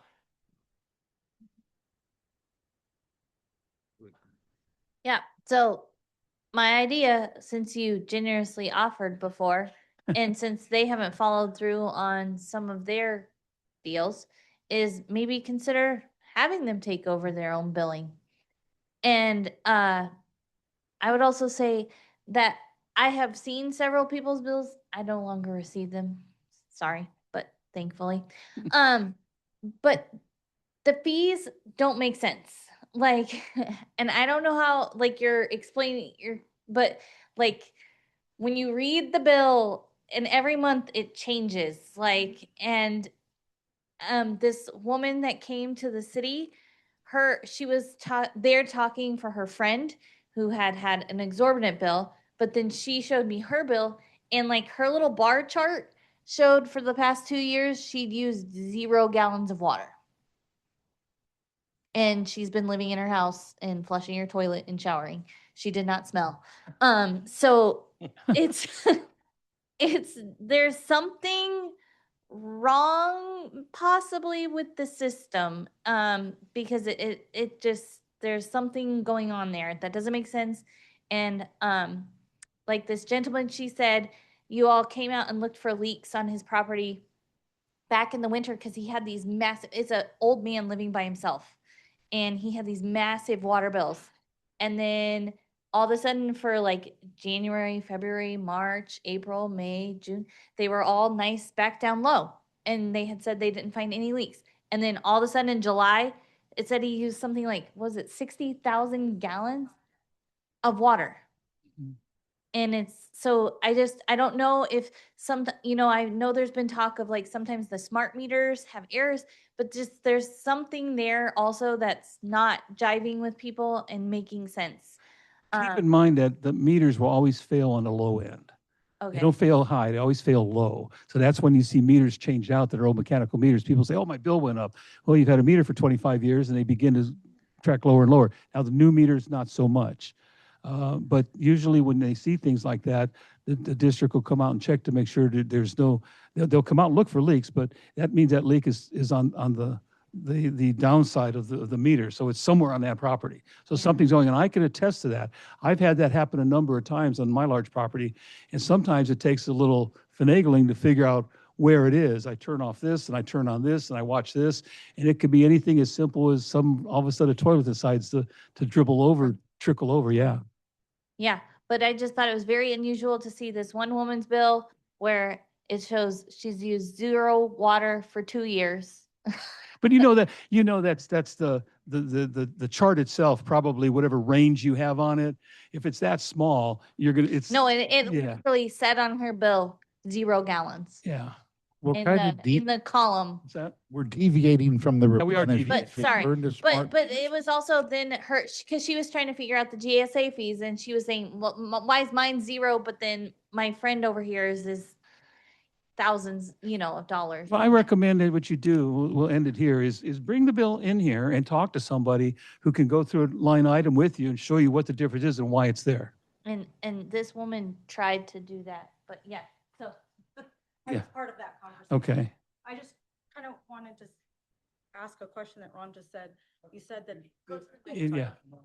You said that the district will come out and check if there's a situation like that, if you ask. Yeah, if you ask the district and you suspect there's a leak, they'll come out to do the best check. Is that correct, John?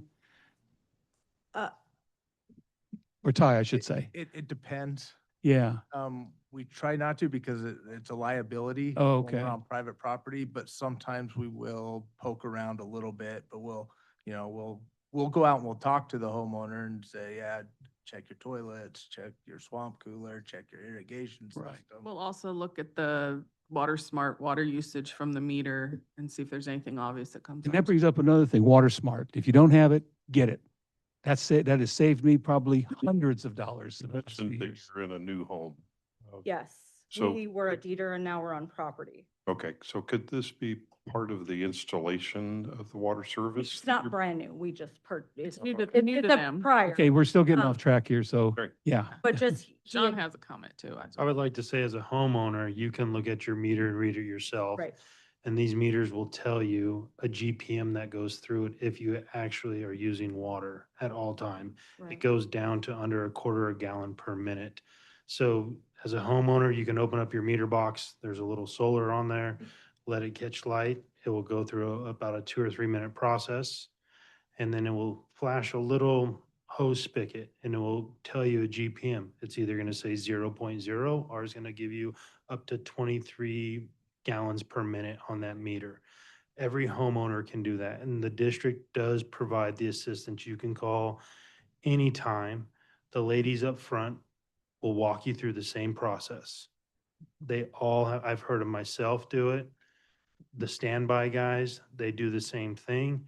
But you as a homeowner, you can tell yourself if you think you have no water going through your meter, you're not washing clothes, you don't have a swamp cooler, you don't have any water moving, go check your meter.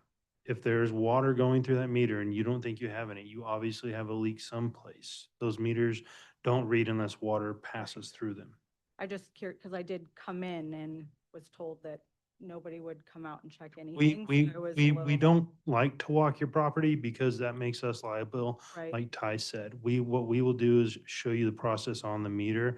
We have helped people that needed help walking their property that had no understanding of what they were looking for. But usually it's a really good indication in the desert. If something's green, there's usually something leaking, unless you know you're watering it. So, I mean, a healthy tree, an extra creosote bush on property that's a little greener than normal. Well, no, and that's kind of what I had explained, because I have no idea Sure. about that, and buying a house on property versus in town, very different.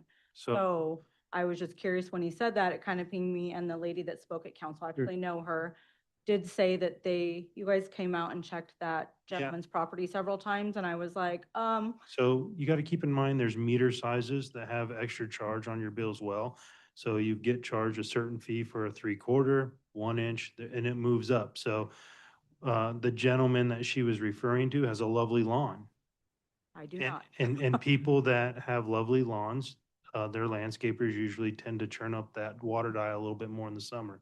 So it does happen. But Right. you as a homeowner, you can read your meter yourself. Okay, just curious if, I did ask for help again, if, because of that, we did all of that. And we had somebody come out to try and help us landscape wise, like, cause little Adams family looking, we have no grass, no pool, no anything. And it was just normal and then not. And then I came in just asking for help, cause again, I don't know what's happening.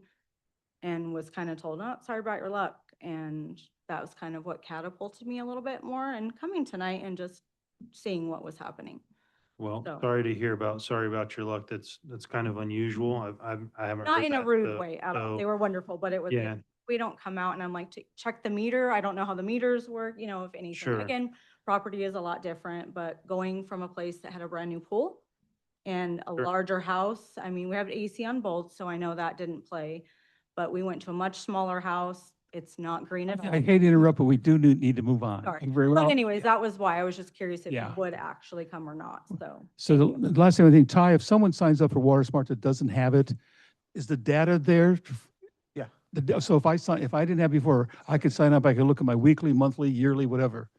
Get WaterSmart, guys. I'm telling you, it's worth every moment. The only you can- caveat I'll say to that is if you move to a new house, you probably won't have the previous. Yeah, owner. you won't have the previous owners. I can understand it, but you can narrow it down to the hour Yeah. of when something occurred.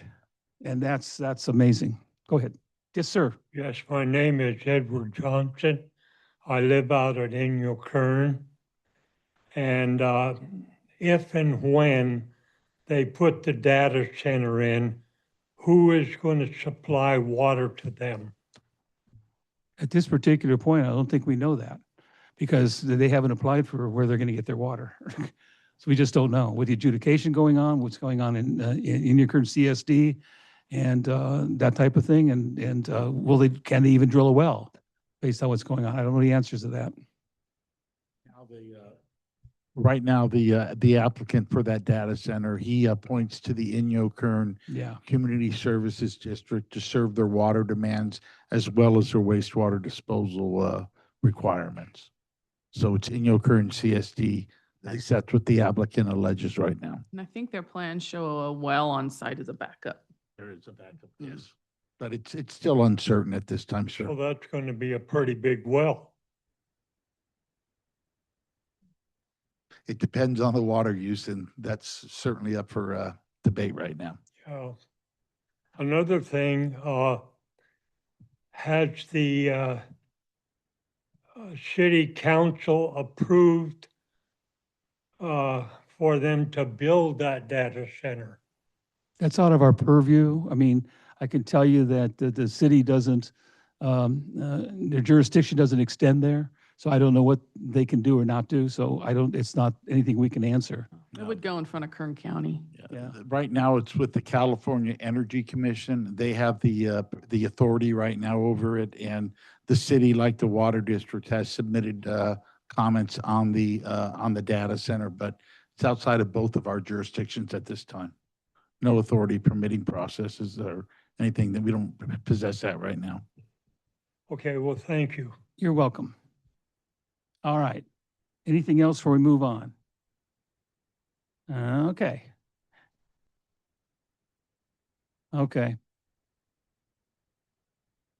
Okay, caller, go ahead, caller. On your discussion, are you trying to find a way to make the replenishment fee more reasonable or something?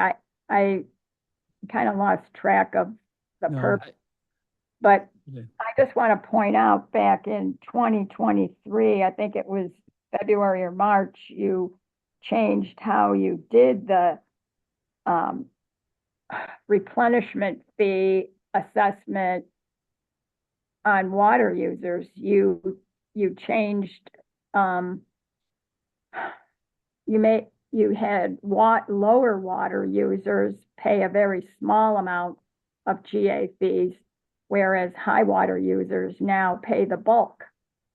And Renee, all the users pay the extraction fee, all the users, no matter how much water you use.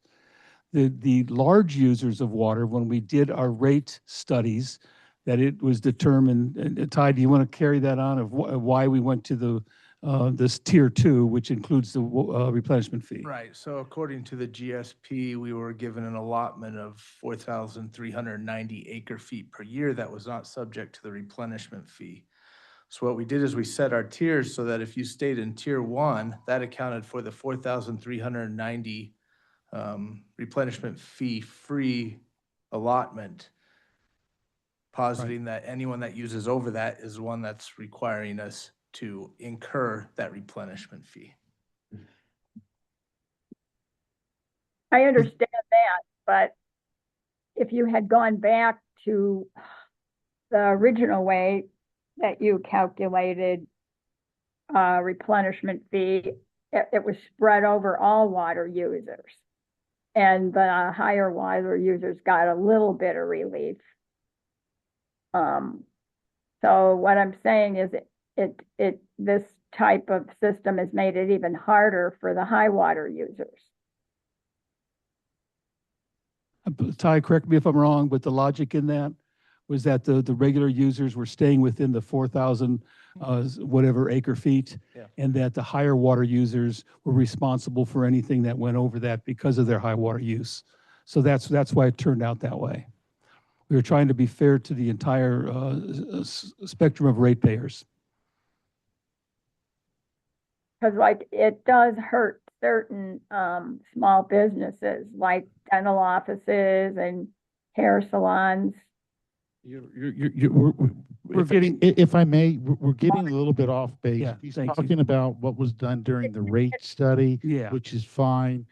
I'm already uncomfortable talking this much Okay. about the replenishment fee, so I will say, I do agree with Jennifer that we should file another lawsuit. I don't see the point of I'm kidding. Listen, we're aware of this. The last thing I'm going to say on this is that we are monitoring it. It's a complex situation. It isn't just so simple to go out and do that, but just let's. I just want to say, prior to you changing the GA rules, I was the GA replenishment, who paid it or what?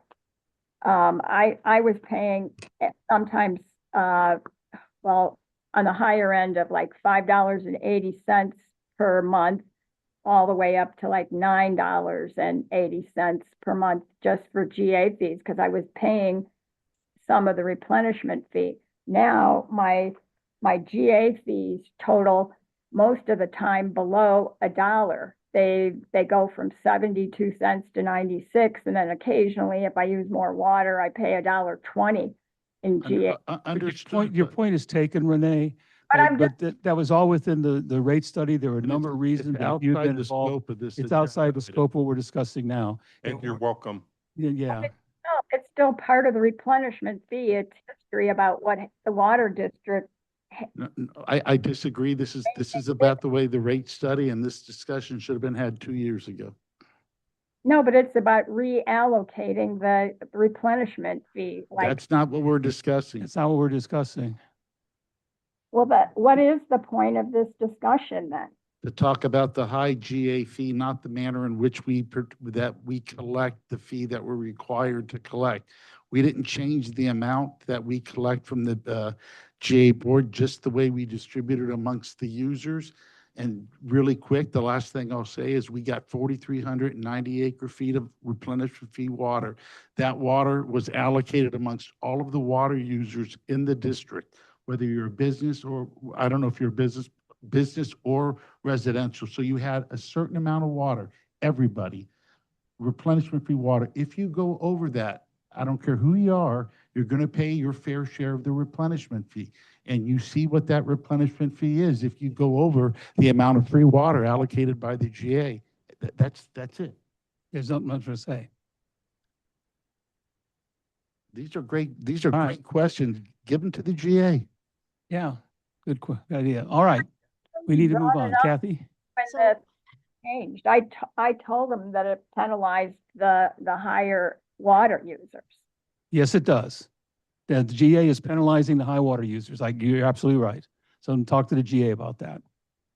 But at the same time, you're rewarding the. Ron, you're able to take control of this. It's been well over. I know, we gotta move on. We're done with this. I put it on here as a courtesy to people to understand who's paying the replenishment fee and how it's passing through the water district, and that was it. If Kathy Russell is ready to make a comment? Thank you, Mallory. It's gonna be quick because I was hearing all of this was part of my question. I'm reading your bill, understanding what's replenishment fees. As Ty said, if you're in the tier 1 is up to 20 now, right? Is that right? So anything over 20, you're in tier 2, and that's what you get charged a replenishment fee on. Is that correct? And so it's just, everybody pays 24 cents in tier 1. Done. And then if you go over tier 1, you pay the replenishment fee.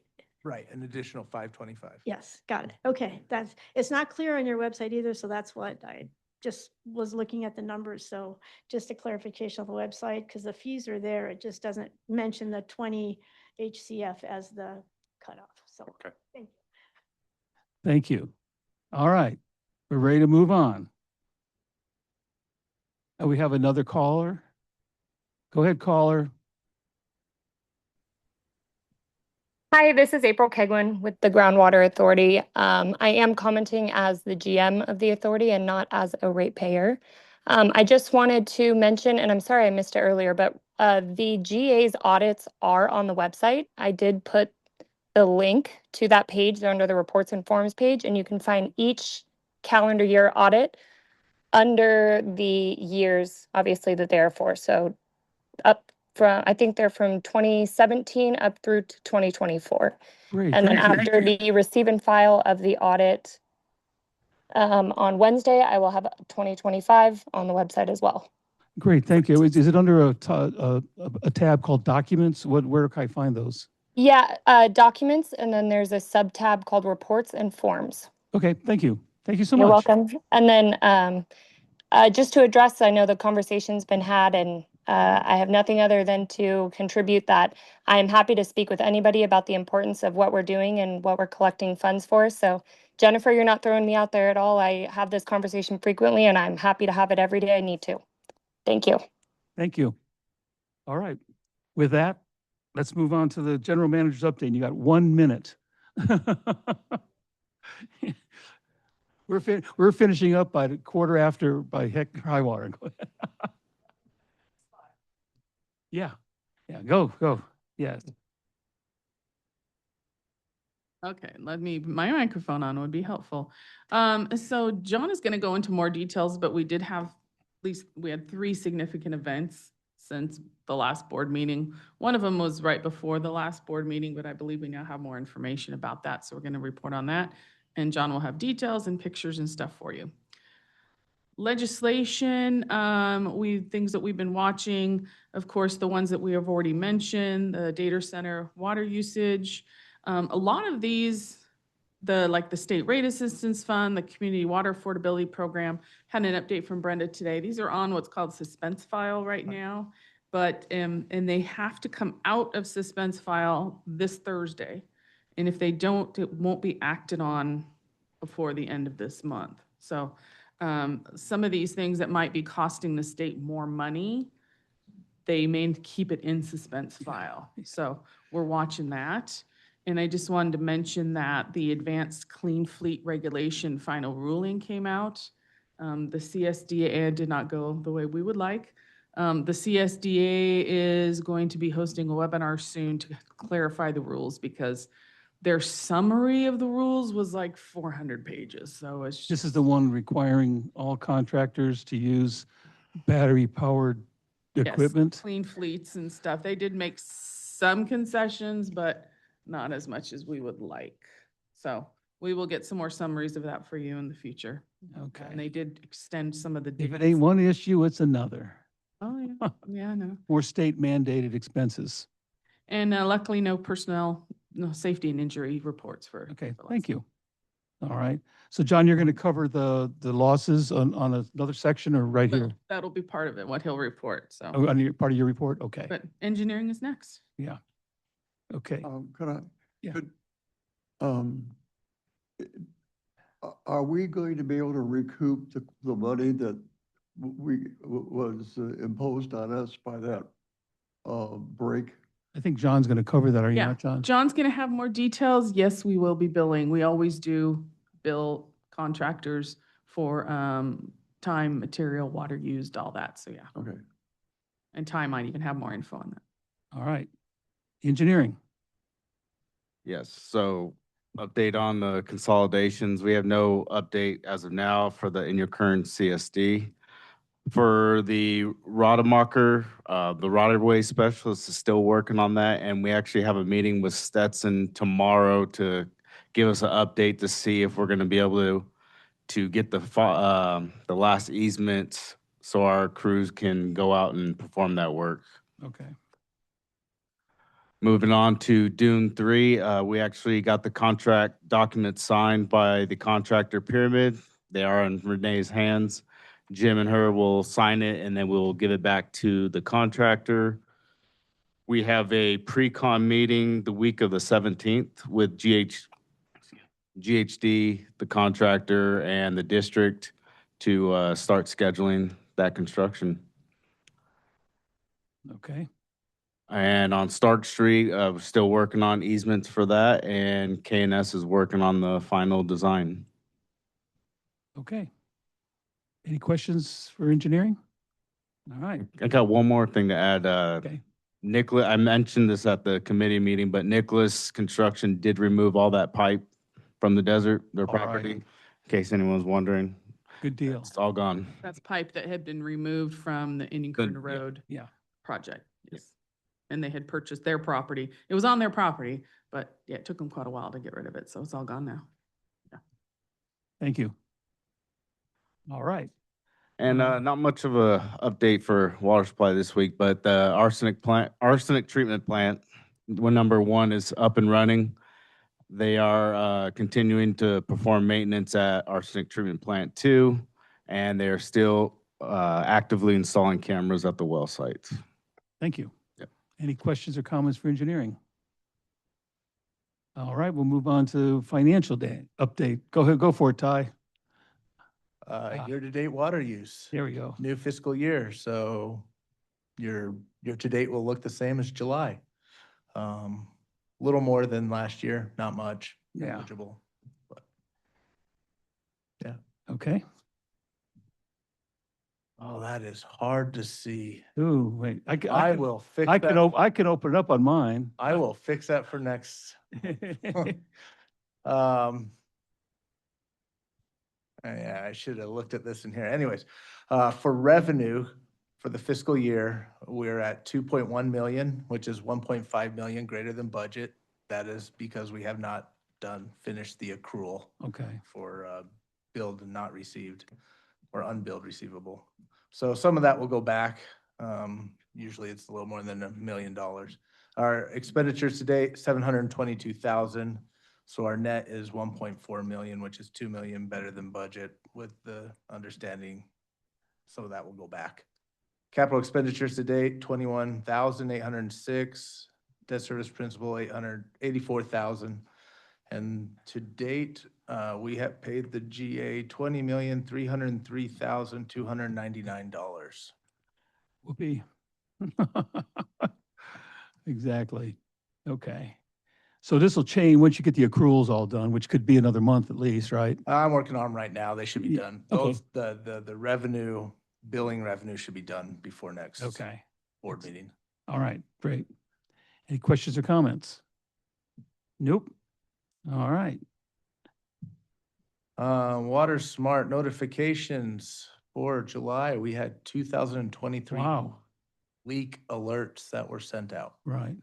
So it's the hot time of the year. This is when things leak. Yeah. You see that ramping up as it gets warmer. Or like increased use because of swamp coolers and things like that. Yeah. Yeah.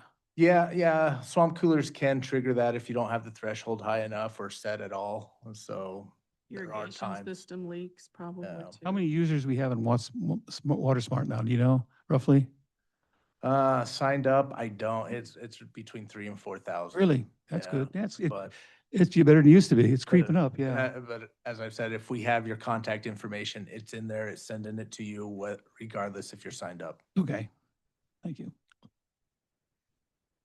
Yeah, everybody should have Water Smart. I can't. A previous guest. I'll start wearing a sandwich sign saying, sign up for Water Smart and stand out front. Don't Yeah. you have it? Yeah. Good. Okay. All right, and lockoffs for the month, we had 62 lockoffs, which is like one Oh, I less see than it. last month. Ah, So, okay. yeah, the unfortunate reality of a utility is sometimes you have to Yeah. discontinue water service. So how many of these are chronic? By that, I mean, aren't resolved within the next billing cycle. Are these temporary or? About all of them are resolved by the next billing cycle. But then another crop appears or the same crop. Sometimes the same. Yeah. Yeah. Okay. All right. Thank you. Any questions or comments for Ty? Nope, I got a call. I got a caller. Go ahead, caller.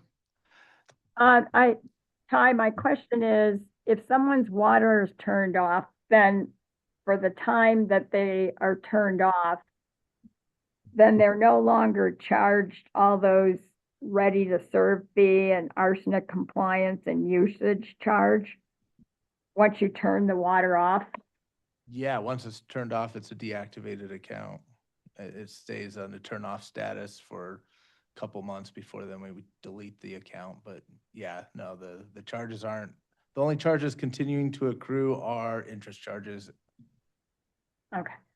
And if someone doesn't use their property, but they leave they don't turn off their water, say they go on a 6-month trip or something, or they have a second home and they're gone for 6 months, but they don't turn their water off, they still have to pay the ready to serve charge, the arsenic compliance, and the usage charge, right?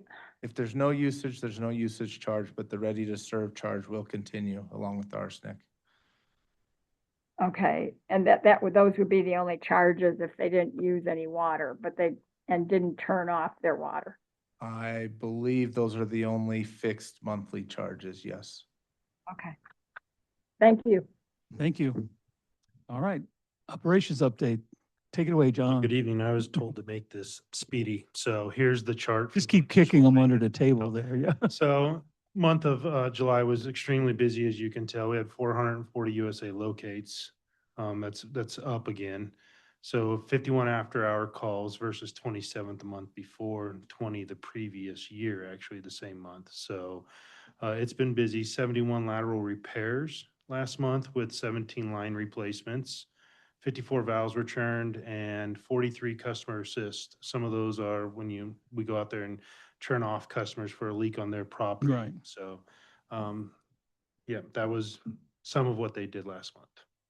Okay. For the month of July. Next slide, please. And here's some photos of what happened in the middle of their workday. This happened at 809 West Wasp. There was a contractor out there. Vulcan is a contractor for PG&E. On the 6th of July, around 11 o'clock, they were boring and bored right into an 8-inch water main that they knew was there. So we had about a loss of 67,000 gallons with flushing. 10-foot stick of new pipe was put in with 2 new services that we had to put back into service as well. So the picture to the right is, you can see the blue poly pipe, the smaller pipe in there. That's the 2 service saddles and laterals going to the residents. So the picture to the left, you can see the metal head sticking out of the dirt. That's called a pencil. It's ran by an air compressor. That's what hit the main and cracked it.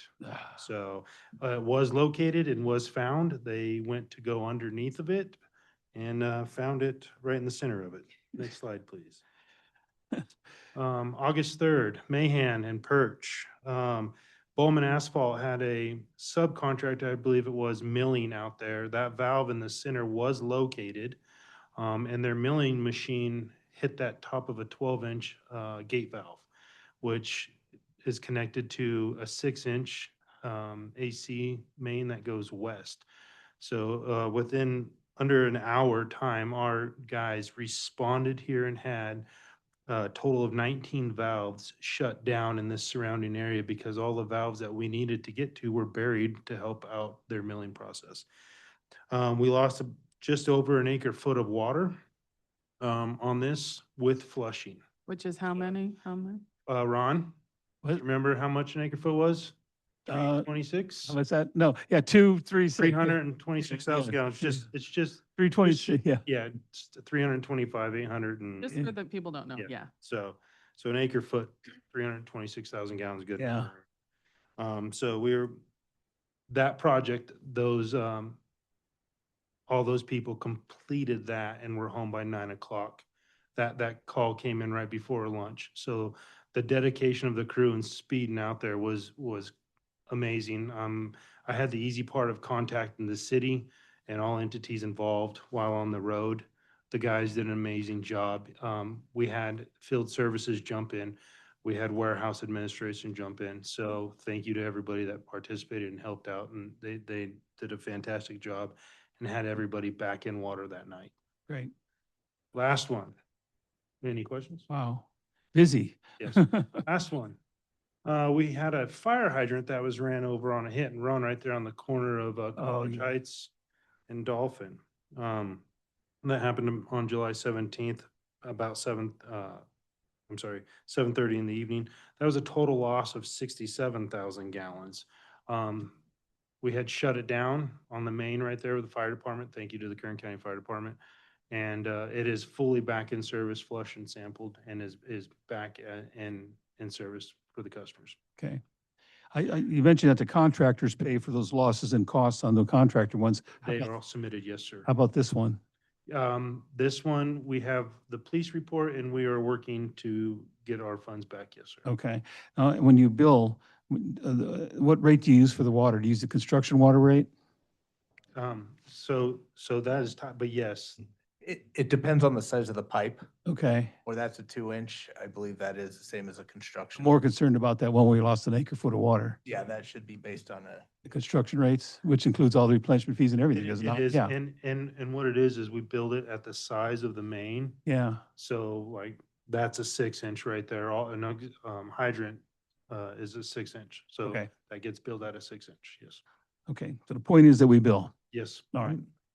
Am I correct that we're probably paying the replenishment fee on all the water that was lost? We will get that back, sir. Yeah. Yes. Okay, and we That's will, included in the billing that we go after the customers, yes. okay. And all of our labor will be reimbursed as well? Yes. Ah, thank you. Everything from equipment to labor to materials to the water loss Okay. to the GA fees, yes, sir. John, did you Thank say this was a hit and run? Yes. So who do we know to bill? They caught the individual. Oh, okay. Yeah. All right. Okay. Anything else, John? No, That's thank you.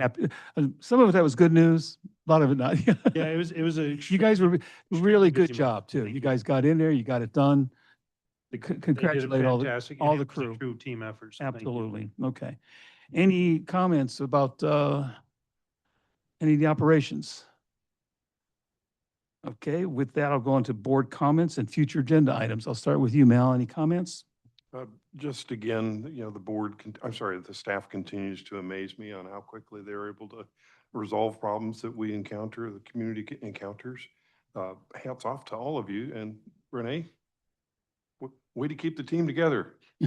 I don't do much. They do all the work. Thank you. So They do a great job. Stan, welcome back here. I hope you're doing good. you. Yeah. I didn't see Renee out there on any of those pictures, but I'm sure she was deeply involved in all of it. Yeah. And I am also very impressed with the quality of people that are doing the repair work. I'm sorry that we have so many repairs to do on one hand, but I'm certainly glad that we've got the personnel to get it done when we need it to have done. So thanks very much to the staff. All right. Same thing, same thank you to staff, always hardworking, always thinking through things. I appreciate everybody here, the transparency of the board, transparency of the staff. But I do want to point something out. And how many of you guys look at your CSDA, the California's Special Districts Association? Okay, we have somebody in here. It's a nice smiling picture. It says, this is the Indian Wells Valley Water District recently announced the appointment of the district's first female general manager, Dr. Renee Morcheco, sorry. Ketchup. More ketchup. Yeah. Has worked for the district since 2005, beginning as the assistant engineer, then becoming a district engineer in 2006. She holds a master's degree in public health and civil engineering, a PhD in civil engineering, and is a licensed civil engineer in California. So hopefully you got a picture of this and you can frame this in your office. Okay, so congratulations. I'm glad that you're in there, and I appreciate all the work you're doing. Jim, you're not in here. I did ask for an autograph. Yes, did you get her autograph? No, Okay. she denied. So with that, the next regular meeting is going to be on September 14th. And with that, I'll adjourn this meeting at 8:20. Thank you, everybody. And thank you all for being here. I really appreciate it.